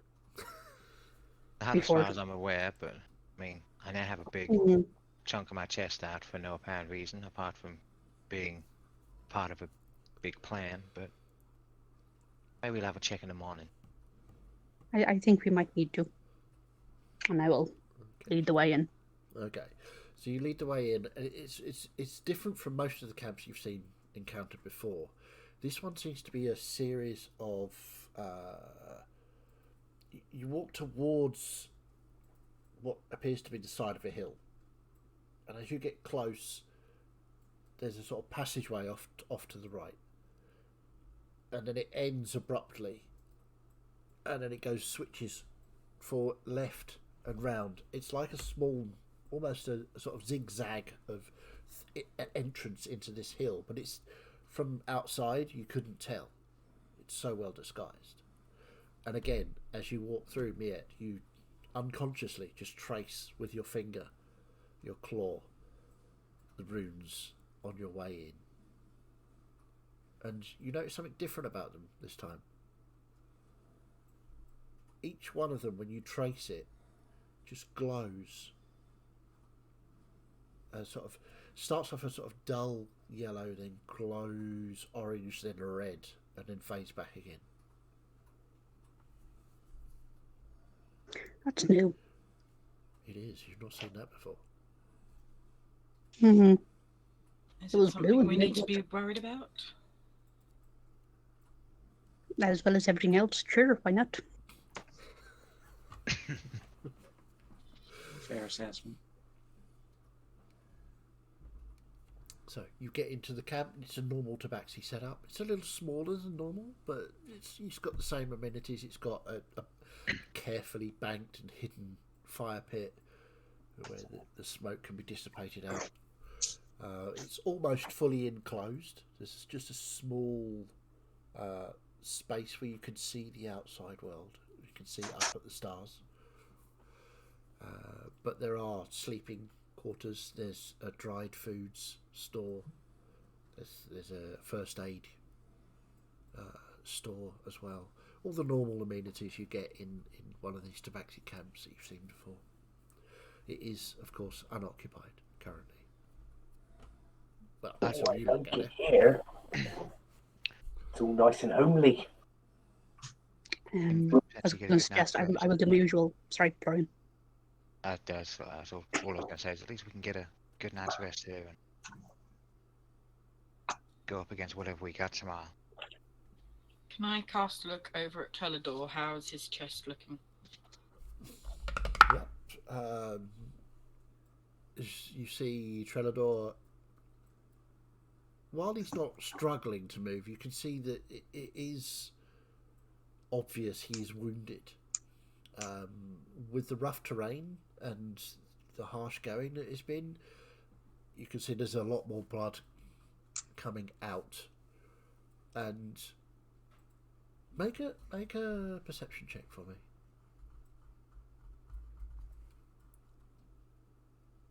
29. 29. Jesus. As he passes one of these runes that glow, you can see the wounds in his chest seem to come through the bandages as if in response to it. They sort Just of, like the blood sort of seeps through and then goes back and just sort of starts to drip down. Do I notice that as I walk past the rooms? It hurts every time you walk past one of these rooms. Okay. Okay, Chalador, no arguments, but sit down so I can replace your bandages, please. I know how to do it now. I can do it myself. I don't need. We've had this conversation. I'll do it myself. Why must you do everything yourself? Because it's easier that way. I don't need any help. I have Reorx on my side. He will help me. Well, what if I want to help you? Trelador, in your head you hear, "Oi! Stop being a dick! Look, your job is to kill things and bask in the greater glory of Reorx and my champion. If you're dicking about with bandages, what use is that? There's Do as you're nothing fucking attacking us told. now. There's not attacking us now, is there? Do as you're Anyway, I fucking wanted to talk to you while you're here. told. Aye. Yeah. This whole get up, the whole Uh-huh. That you getting asked shorter. for, yes. I don't think I asked for it. Pretty sure you did. But how long am I going to be a dwarf forever? Well, till you die, yeah. And how long does this dwarfification take? I mean, if you want to, we could do it now. No, I'm exploring both options at the moment. But I see. what benefits do I get from being a dwarf? Well, I mean, you get to be a I won't be dwarf. as stupid as Gus, will I? I mean, no, that you would be, just as stupid. Maybe a little bit less stupid. Well, he's not really stupid. He's more sort of his talents lie elsewhere. Street smarts. Aye. Sort of. But anyway, dwarves are just better. Okay. So, as I said, Celeste, I have been commanded by my god to let you help. aye, goodbye. How gracious of you. It's not me. I am merely a vessel of his power. I'll fill in the dwarven love. Oh, yeah. Get Then I best make sure that your dwarven essence remains inside. Yes, make sure you do a good job. He's watching, apparently. Celeste, with your many years of experience, you quickly and efficiently change the bandages for Trelador. And as you do so, you see it's much, much worse than you ever saw it on Florian. It is... The wounds look to be deeper. They look to be not infected, but you can see where the skin peels back from each side, that it's Puckered. starting to go sort of black around the edges of each of these scars, and it looks as though it's burnt. It's really weird. It looks like the skin is burnt black rather than They're like it's been cauterized, sort of. Kind of, but it doesn't seem to have stopped the wound at all, bleeding. I'd probably look at it as well, Chaz, because obviously it used to be on me. Yeah, it's much worse than you saw on yourself. Does it look like, because I'm proficient in medicine too, does it look like it's more of a damage over time around the wound, or does it look like it's the enchantment which is doing it? Make a medicine or arcana check. Your choice. While I'm bandaging him up, I will just sort of say to him quietly in Elvish, well, if it makes you feel any better, your wounds look worse than Florian's ever did. Yes. Make an And he intelligence really check. knows what that is. Just before that, make an intelligence check, please, Trelador. As Celeste talks to you in a very odd language. Oh. Just a straight intelligence. Yeah. 7. 7. You have no idea what she just said. She's babbling in some devilish, weird language. Are you doing something to my wounds? Is this some sort of voodoo? I'm merely speaking Elvish. No, you're not. Really, you try then. This is Elvish. I say in Elvish. Celeste, whatever he just said, it wasn't Elvish. Do you speak Dwarvish? I do not. Fuck's sake. Okay. I mean, you can still sometimes understand Elvish, but you do now speak Dwarvish. Cool. Maybe you should lie down, Celeste. I think you're the one that needs to lie down. I'm fine. So, what did you get, Florian? 22. And that was for medicine. Medicine. Yeah, this is definitely something that is. Well, you know that it's not a natural wound. It's got to be something that's happening through the curse from Fiona or whatever it is that's happening that she's trying to do. But you know, definitely know it's not natural. It doesn't look natural. It doesn't. Medically, it should have healed. Yeah. But so it's not. So it's not because he's had the rune. Not how do I put this? I've had the rune for a certain amount of time. Yep.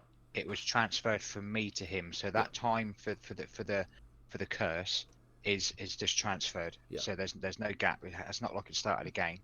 So the wound isn't because of how long the curse has been going. It's literally just because of the curse. Yeah. You still have the scars. Yeah. But they have stopped bleeding. They're still, yes, tender, but it is healing. I would also go and, if Florian allowed, check on his wounds as well. Yeah. After Trelador. Yeah, you can. I mean, they're healing normally like you would expect a deep cut to heal. It will scar, but yeah. I think unless you see some high-powered cleric, there's always going to be some kind of scarring there. Scarring kind of makes us stronger. At least the wounds are finally healing. But Trelador's though, I won't say it loud. I'm not exactly right near them either when she did. They are getting worse. Potentially it means that the curse, from what I can see, that is making Trelador weaker. Sorry. You're breaking up. You cut out a little bit. Yeah. Potentially it means that the curse is coming to fruition, because he's had it for some time, or it means that it's making him weak. Whatever she's doing, I'm not sure it could make him weak. He's the most stubbornly obnoxious person I've ever met, which means he won't let himself be weak. But letting yourself be weak and being overtaken by severe agony when you're near the hellish plains or a devil itself, I can tell you, you don't really get a choice in it. Yes, but you're a lot more forthcoming on how you are feeling. Chalador was not. Did he make it up the stairs? No, but he had lost an awful lot of blood. Exactly. If that had been anybody else, they possibly could have died from it. The fact that Trelador still lives is a testament to how strong he is. Can I hear this? Or Make, how make a stupid. perception check. Ooh, 21. Yes, you can. I'll sort of creep over and just stand behind Celeste as she's saying all these nice things. I assume I know he's there. Unless you want to make a stealth check, Trelazar. No. Okay. Her high passive will just, you know he's I there. won't look around. I'll just sort of look at Florian knowingly and sort of smile. But strength and stupidity can often go hand in hand. We used to be a thing, you see, strength and stupidity. I look at Florian. But it's still up in the air at the moment. I think you just answered your own question, haven't you? Yes. Oh no. And I'll just have not a vicious or a wry or any kind of I'll just have a nice kind smile on my face. This is so difficult. I don't know what you're. I wish you'd just be honest and just talk. I don't understand all this. Florian, it's obvious he cares for you. He's made more efforts with you than I've never known him to make with anybody else. Oh, But he I just is not used to No. being in touch with that side of himself. No. I know. I'll shoot Celeste a look, and I'll say, well, I'll try and say in Elvish, let's stop now. Okay. Make an intelligence check.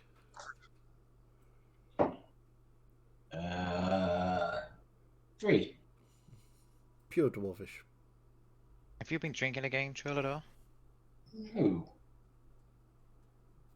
That came out all gobbledygooky.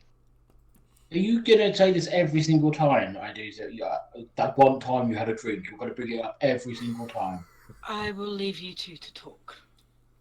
And I will move away. Okay. I'm just going to sort of quietly poke my head out the cave or where the gap is. Oh, the In gap's the it's ceiling. quite high. It's about, you would say, about 25 feet high. The walls of this cave. Well, I just want to look up You can and look, outside. certainly look straight up. I want to see if there's any signs of any dragons or anything in the air. Make a quick perception check. And I'll just say to Florian, do me a favour, get Yorick to check out Celeste. She was talking and then she muttered in this strange language when she was doing something to my wounds. It could be nothing, but I don't know if she was making them worse or she's possessed or something, but I think Yorick should check. Well, okay, but I mean, Yorick's your friend, your fellow follower. I've done enough talking today. I just want to sit down and not talk to anyone. Till you target him, he's not going to know what to do. But sleep well, Trillador, and I'll see you tomorrow morning. Sleep well, Florian? Is Walk around. Yeah. Trelador actually going to sleep? Well, Yeah. how's your perception check for looking for dragons? 17. 17. You look up, it's fairly clear. There's this sort of strange, it's not really a cloud, more sort of smoke that drifts high up in the sky. But no sign of any dragons. Okay. So, Just before we finish, because of or wherever natural point is coming to, I want to make a point of doing the usual mail check on the camp, as it were, and setting up something to slow cook for breakfast. okay, fair enough. You look around, look at the signs. This camp hasn't been occupied for at least 8 months. So, whilst it's in Fair. good repair, it's not been touched in a very long time. Okay. So yeah, you bank the fire, you make a few preparations. Something that's going to cook for 8-9 hours will be delicious by the morning. When the runes glowed, you said they glowed orange and red. Yeah, they started sort of a dull yellow, went to orange and red, and then faded back again. I just want to kind of go in, when that happened, I want to go in and inspect them and just kind of I want to make sure there's nothing devilish going on in here. Okay.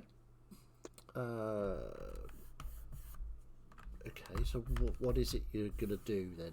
You're just looking at them? You touching them? Tell me what you want to actually do. I just want to kind of just look at them and try and look for the magic of them. Okay, make me an Arcana check. Try and inspect it. Having both looked at and tended to and examined both Trelador and Florian's wounds on the chest, is there anything I can glean from the runic patterns or sort of anything? Is it the fact that the protective runes are reacting with something devilish and demonic in the runes on his chest? Okay, we'll get to that in a minute. 12. You don't really understand what this magic is, because Miet's told you that the Wandering Gusts don't have magic. And not being magical yourself, it's kind of a bit, you don't really know what's happening. They seem to be reacting to something, but you don't know what.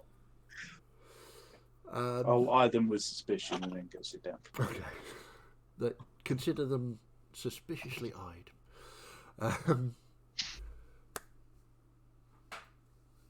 Celeste, the patterns are the same as they always were. They are those heart-shaped runes, not really runes, what heart-shaped designs that you saw in temples. It's a sort of it's a very similar design that the one that Florian and Melissa wear as the Temple of the Broken Heart. Similar, not the same, but similar, as has been said all along. But there's nothing else apart from these heart shapes? No. Okay, so no other symbols or... Nothing, no, the symbols haven't changed at all. It's just the wound has got more repulsive looking. But is it just hearts, or is there other parts to it? No, I'm not sure if that was ever made. It's a design, almost sort of round, made up of hearts that join in the middle. Yeah. So you've got a heart, and then another heart, and then another heart, all the way round. And it's just the hearts? Yeah. Okay. Yeah, it still looks the same as it did when it was on Florian. And it looks the same heart designs that they both wear. And now I want to think about the runes that Miet has shown me and see if I can connect back to any protective magic or any possibly celestial magic that I'm aware of. Well, you know that they are protective magics because Miet has shown you what they are, and you've already I'm just gathering these. from Miet that they're quite old, and being that I'm from a previous time, I'm wondering if there's something that I might be familiar with in my time, or at least sort of something similar to something. The designs themselves, I didn't think you'd seen before Miet showed you. So you can make a history check if you wish.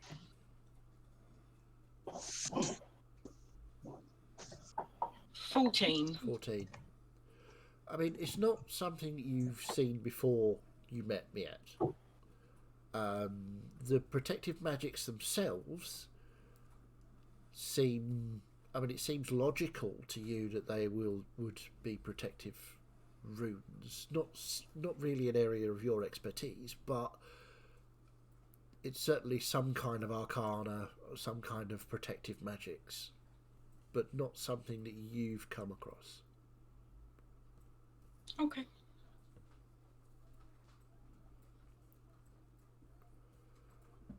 So, if there's anything else that anybody wishes to achieve before retiring for the evening? Aha! Yeah. Yorick, are you going to make something? I was going to make something. Fair enough. What would you like to make? How much time have I got? Depends on how much sleep you need. Okay. No, I mean, if you were to sort of blend it in with the first watch, you could have, I don't know, 4 hours? 5 hours? Excellent. Because I've got about 3 hours more work to do on Gus's crossbow. Okay. So if I've got time, I'll do that. And then I want to think about some sort of projectile that I can make with potentially like a chain link, like a projectile chain bowler, effectively, to take a dragon down. So yeah, so you want It seems like a lot for a handheld crossbow, but I'm thinking something, a scaled down version that might help to slow it down. The ones that you used back in the mountains were floor mounted. Yes, of course. The hand crossbows were literally for when it was after it had landed, you would from a distance. Yeah. But you used to have these really big arbalest almost ones. But you think you could scale that down? Maybe not with a chain; that would be too heavy. But maybe with ropes attached, if you sort of increased the tension on the crossbow so that it had more power. With the rope attached, you could possibly get that to work. Maybe if the rope was weighted at the very end so it didn't just take off completely. Mm. Or you could make a kind of fashion almost like a sea anchor, if you know what I mean. Okay, yeah.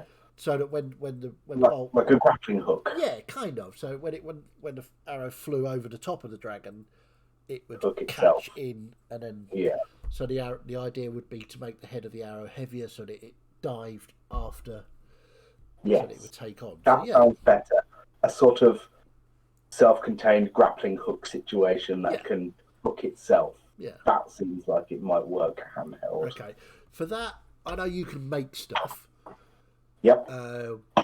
Easily. So within that 2 hours, I suspect you could make at least the modifications to the crossbow, the hook and the grapple, and the weightier bolt. Yeah, 2 hours should be okay for that. What I'd like you to do is roll me a. Let's think. What would that be? We need a sort of crafting roll, really. Let's think. Because you're proficient with smith's tools and mason's tools. Give me.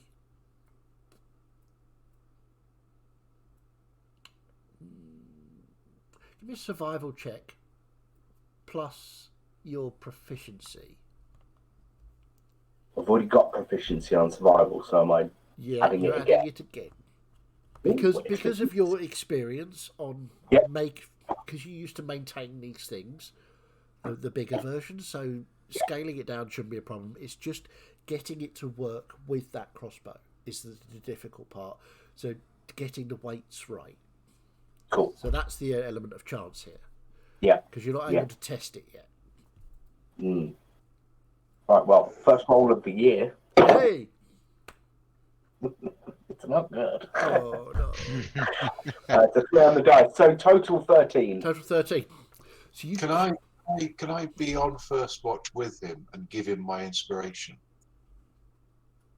As I'm the one of the guys that will be doing this. Yeah. Okay. So- Yeah, I'll allow it. Mhm. Yeah. Yeah. You can have advantage. So roll again.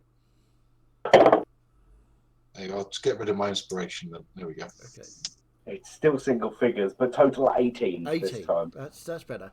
I mean, you craft with Gus's sort of helpfully pointing out that no, that will work. Yeah. You managed to make 2 of these bolts with the heaviest rope you have, and you fashion.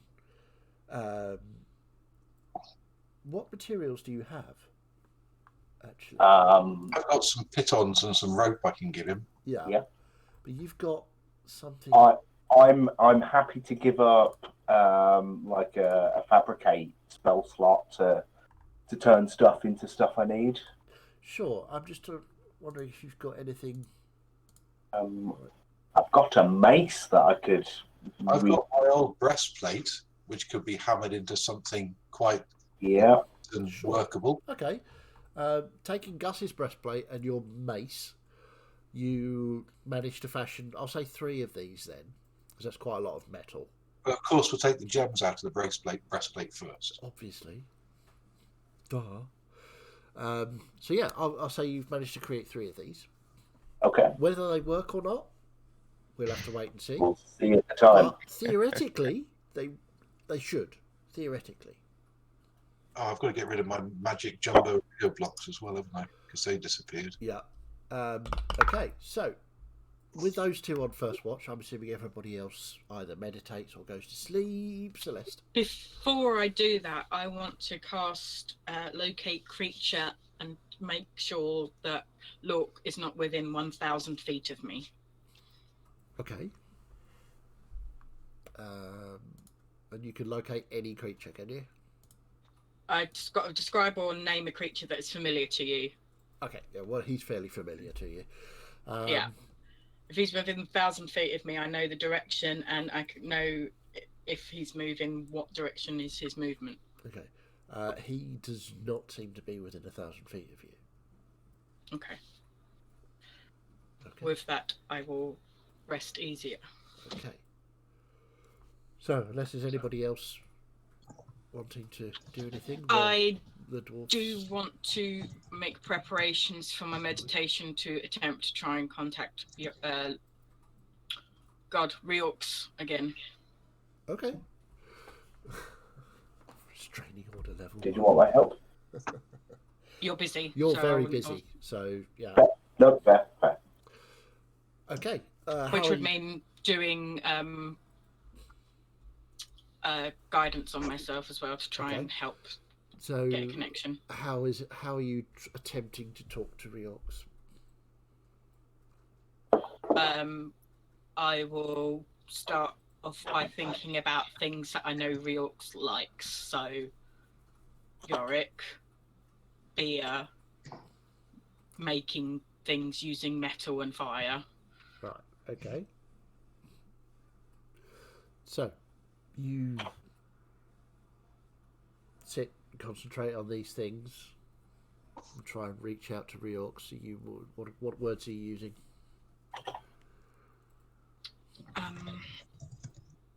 Hello, Reorx. I know that I've not really spoken to you before, but I've heard nothing but good things about you from Yorick and Trelador, and I would very much like your help, please. Okay, make me a. Okay. I'd say a religion check, but it's not really. Yeah, go on then, make a religion check with. No, just straight religion check. Go. Okay, but I did my guidance, so Yeah. I've done that. 22. 22. You think about these things and reach for Reorx. And you swear you could hear something. It's just a sort of rumbling noise, and then it sounds like for a moment that Yorick and Gus doing their banging of metal and whatever it is they're doing is just all you can hear. But then it sounds deeper, that ringing metal sound of things striking forges. Then you feel the heat, the not natural heat, the forced heat of a forge, and you open your eyes because it's on your face, the flame. And before you is glistening in the light of the forge is a very heavily muscled, long bearded, sort of bigger version of Yorick or Gus, a dwarf, but scaled up somehow. And he puts his hammer down with a sort of on top of the anvil, looks at you. Well, hello. It's not often I let an elf into my domain, but it seems that you have been talking to all sorts of interesting people recently. What do you want?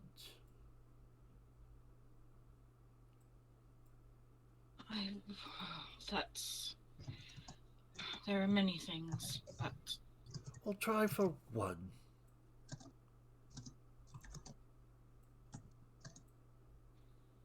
I don't want Locke to win.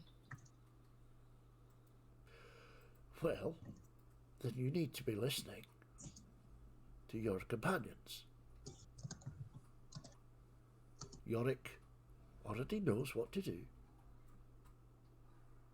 So, have a lovely night. I would like to... You come to with a shock, and you are sweating from the heat of the forge.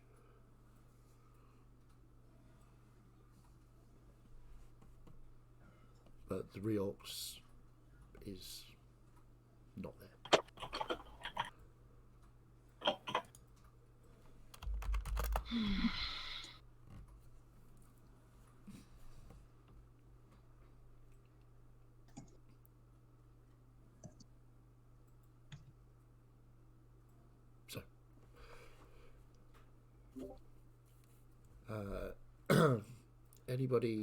Has everybody else gone to rest?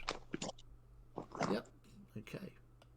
So, the watch passes noisily for some, uneasily for others. Before I went to when did she do this? When did she contact Reorx? Literally just as everybody was going to sleep. So you may have noticed.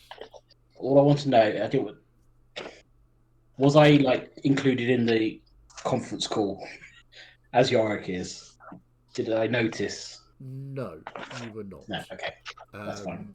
Yorick, you didn't hear that either. Only Celeste heard that. So, with that, Celeste takes her rest. The watch passes for Gus and Yorick. You feel confident that you've got some tools that might probably work. Probably. If he's finished work on my crossbow, what is it? Well, I'll let you tell him that, Yorick. Oh. I sent you a message, Jeff. Oh, sorry. Yeah. Bear with So, me. but if you want, I can Oh, lovely. Thank you very much. a little polish. There you are, mate. Oh, wow. I know it took a while, but they are better than ever. That looks really good. I'll give it back to you. Yes. Sorry, didn't hear any of that, James. Yeah. I said I'll give him back the light crossbow that he'd lent to me Okay. and say, you're a star. This looks better than ever. And it's even shiny. Yep. So I've tightened up the action and everything. It's all good to go. Thank you very much indeed, sir. The other question I have is how many gems did I get off the breastplate? Just to add to my bag of gems. I mean, okay, let's roll. So that was your old breastplate, wasn't it? Yes. So there will be at least 40. 40. Yeah. Okay.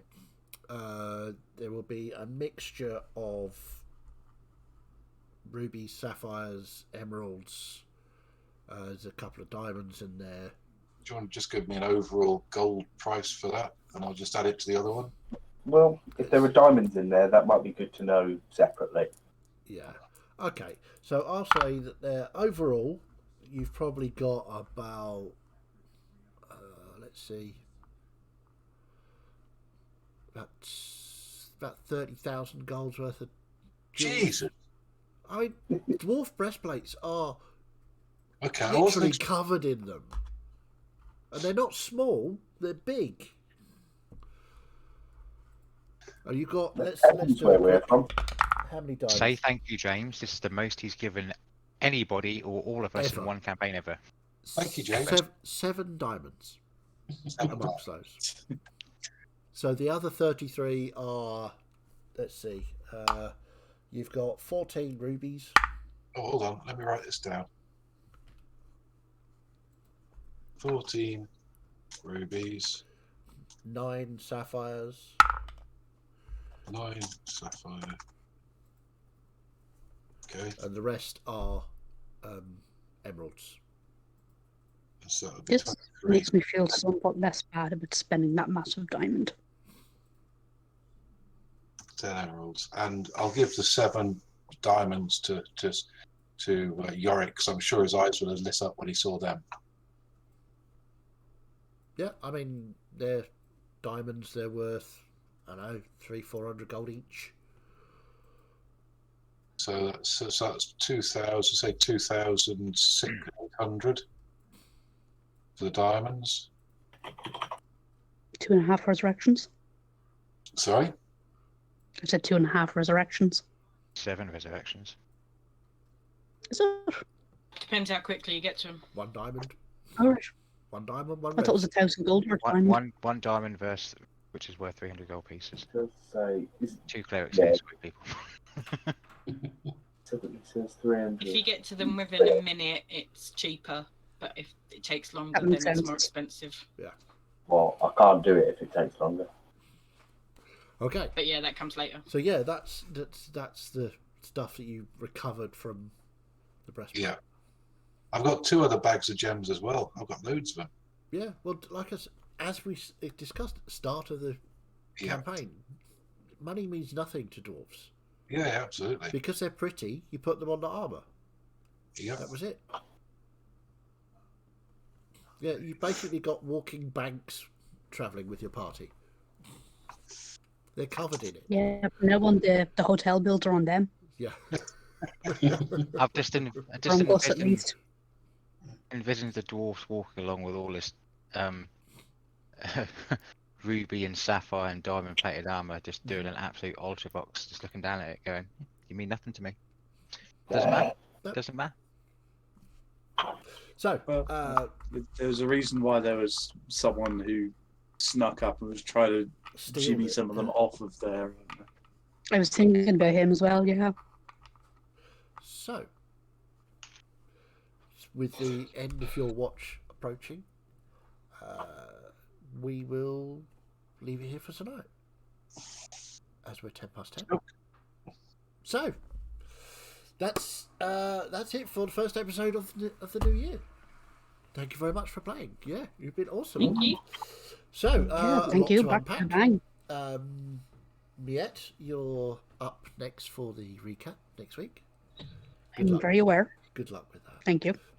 If you need to reach out to me to assist with that in any way, give me a shout. Not a problem. So, questions? Nobody? Good. Right, let's go. Yeah. Because not a lot happened. No. Fucking dragons, level 8 in dragons, Chad. Come on. Is it But eating your just an face right now? No. No, not right now. And just an observation as Celeste's last question about the ruins, I've just worded that a little bit differently because I think I know potentially what's going on, but Florian would know nothing about it, so he couldn't even enter that conversation with it. Fair enough. Fair enough. And it's slightly Hang annoying. on, too. Well, interesting. You can share or not what you think is going on. Well, if Celeste had asked, does it seem like it's bleeding more because the protection runes are trying to repulse the curse or sigil? That is just what I got in my head when she asked her question. I was like, no, ask this one instead.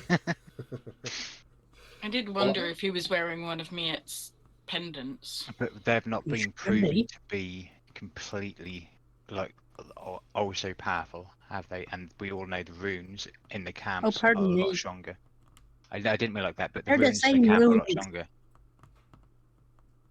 Same could be- runes, but the runes in the camp have been there for longer. And they could have been placed there when they still had magic. True. But I did have the same thought as you that the runes were reacting to Trelador, Yeah. except I also considered that we had you an account with runes back when the runes were still yours. But I hadn't had it for as long. Still though. Mm. I'm convinced that Celeste has done something to my wound because of the. She was talking funny at it. You mean because you're suddenly becoming a dwarf and you can't understand Elvish anymore? Yeah, but I don't know that, do I? You were tending my wound and then you were speaking in a strange language. So who Interesting. knows? Yep, indeed. Trelador's paranoia just taking it just to the next level. Yeah. Awesome. Okay, anybody else got any questions, theories? Just one observation I wanted to make to Trelador that I think he's missing out on the benefits of Reorx's offer. That, like, if he just went to Dwarf overnight, his sisters would never recognise him again. And then, Yeah. the entire family would never recognise him again. Could just avoid all that drama. That's why I was asking how long it was going to take because if we do go to Drummond, I can't go in as a dwarf. I have to go in as an elf or dwarf. I can't go in this sort of puberty-ridden half race. I need to commit. So that's why I was asking how long it was taking because I didn't want to get there and I'd have to go full dwarf. But is it when you go dwarf you can't go back? That's all. I need to know the ins and outs really. Literally. Yep. Yeah. You do realise that now you said that, Chaz is going to make sure you go half and half.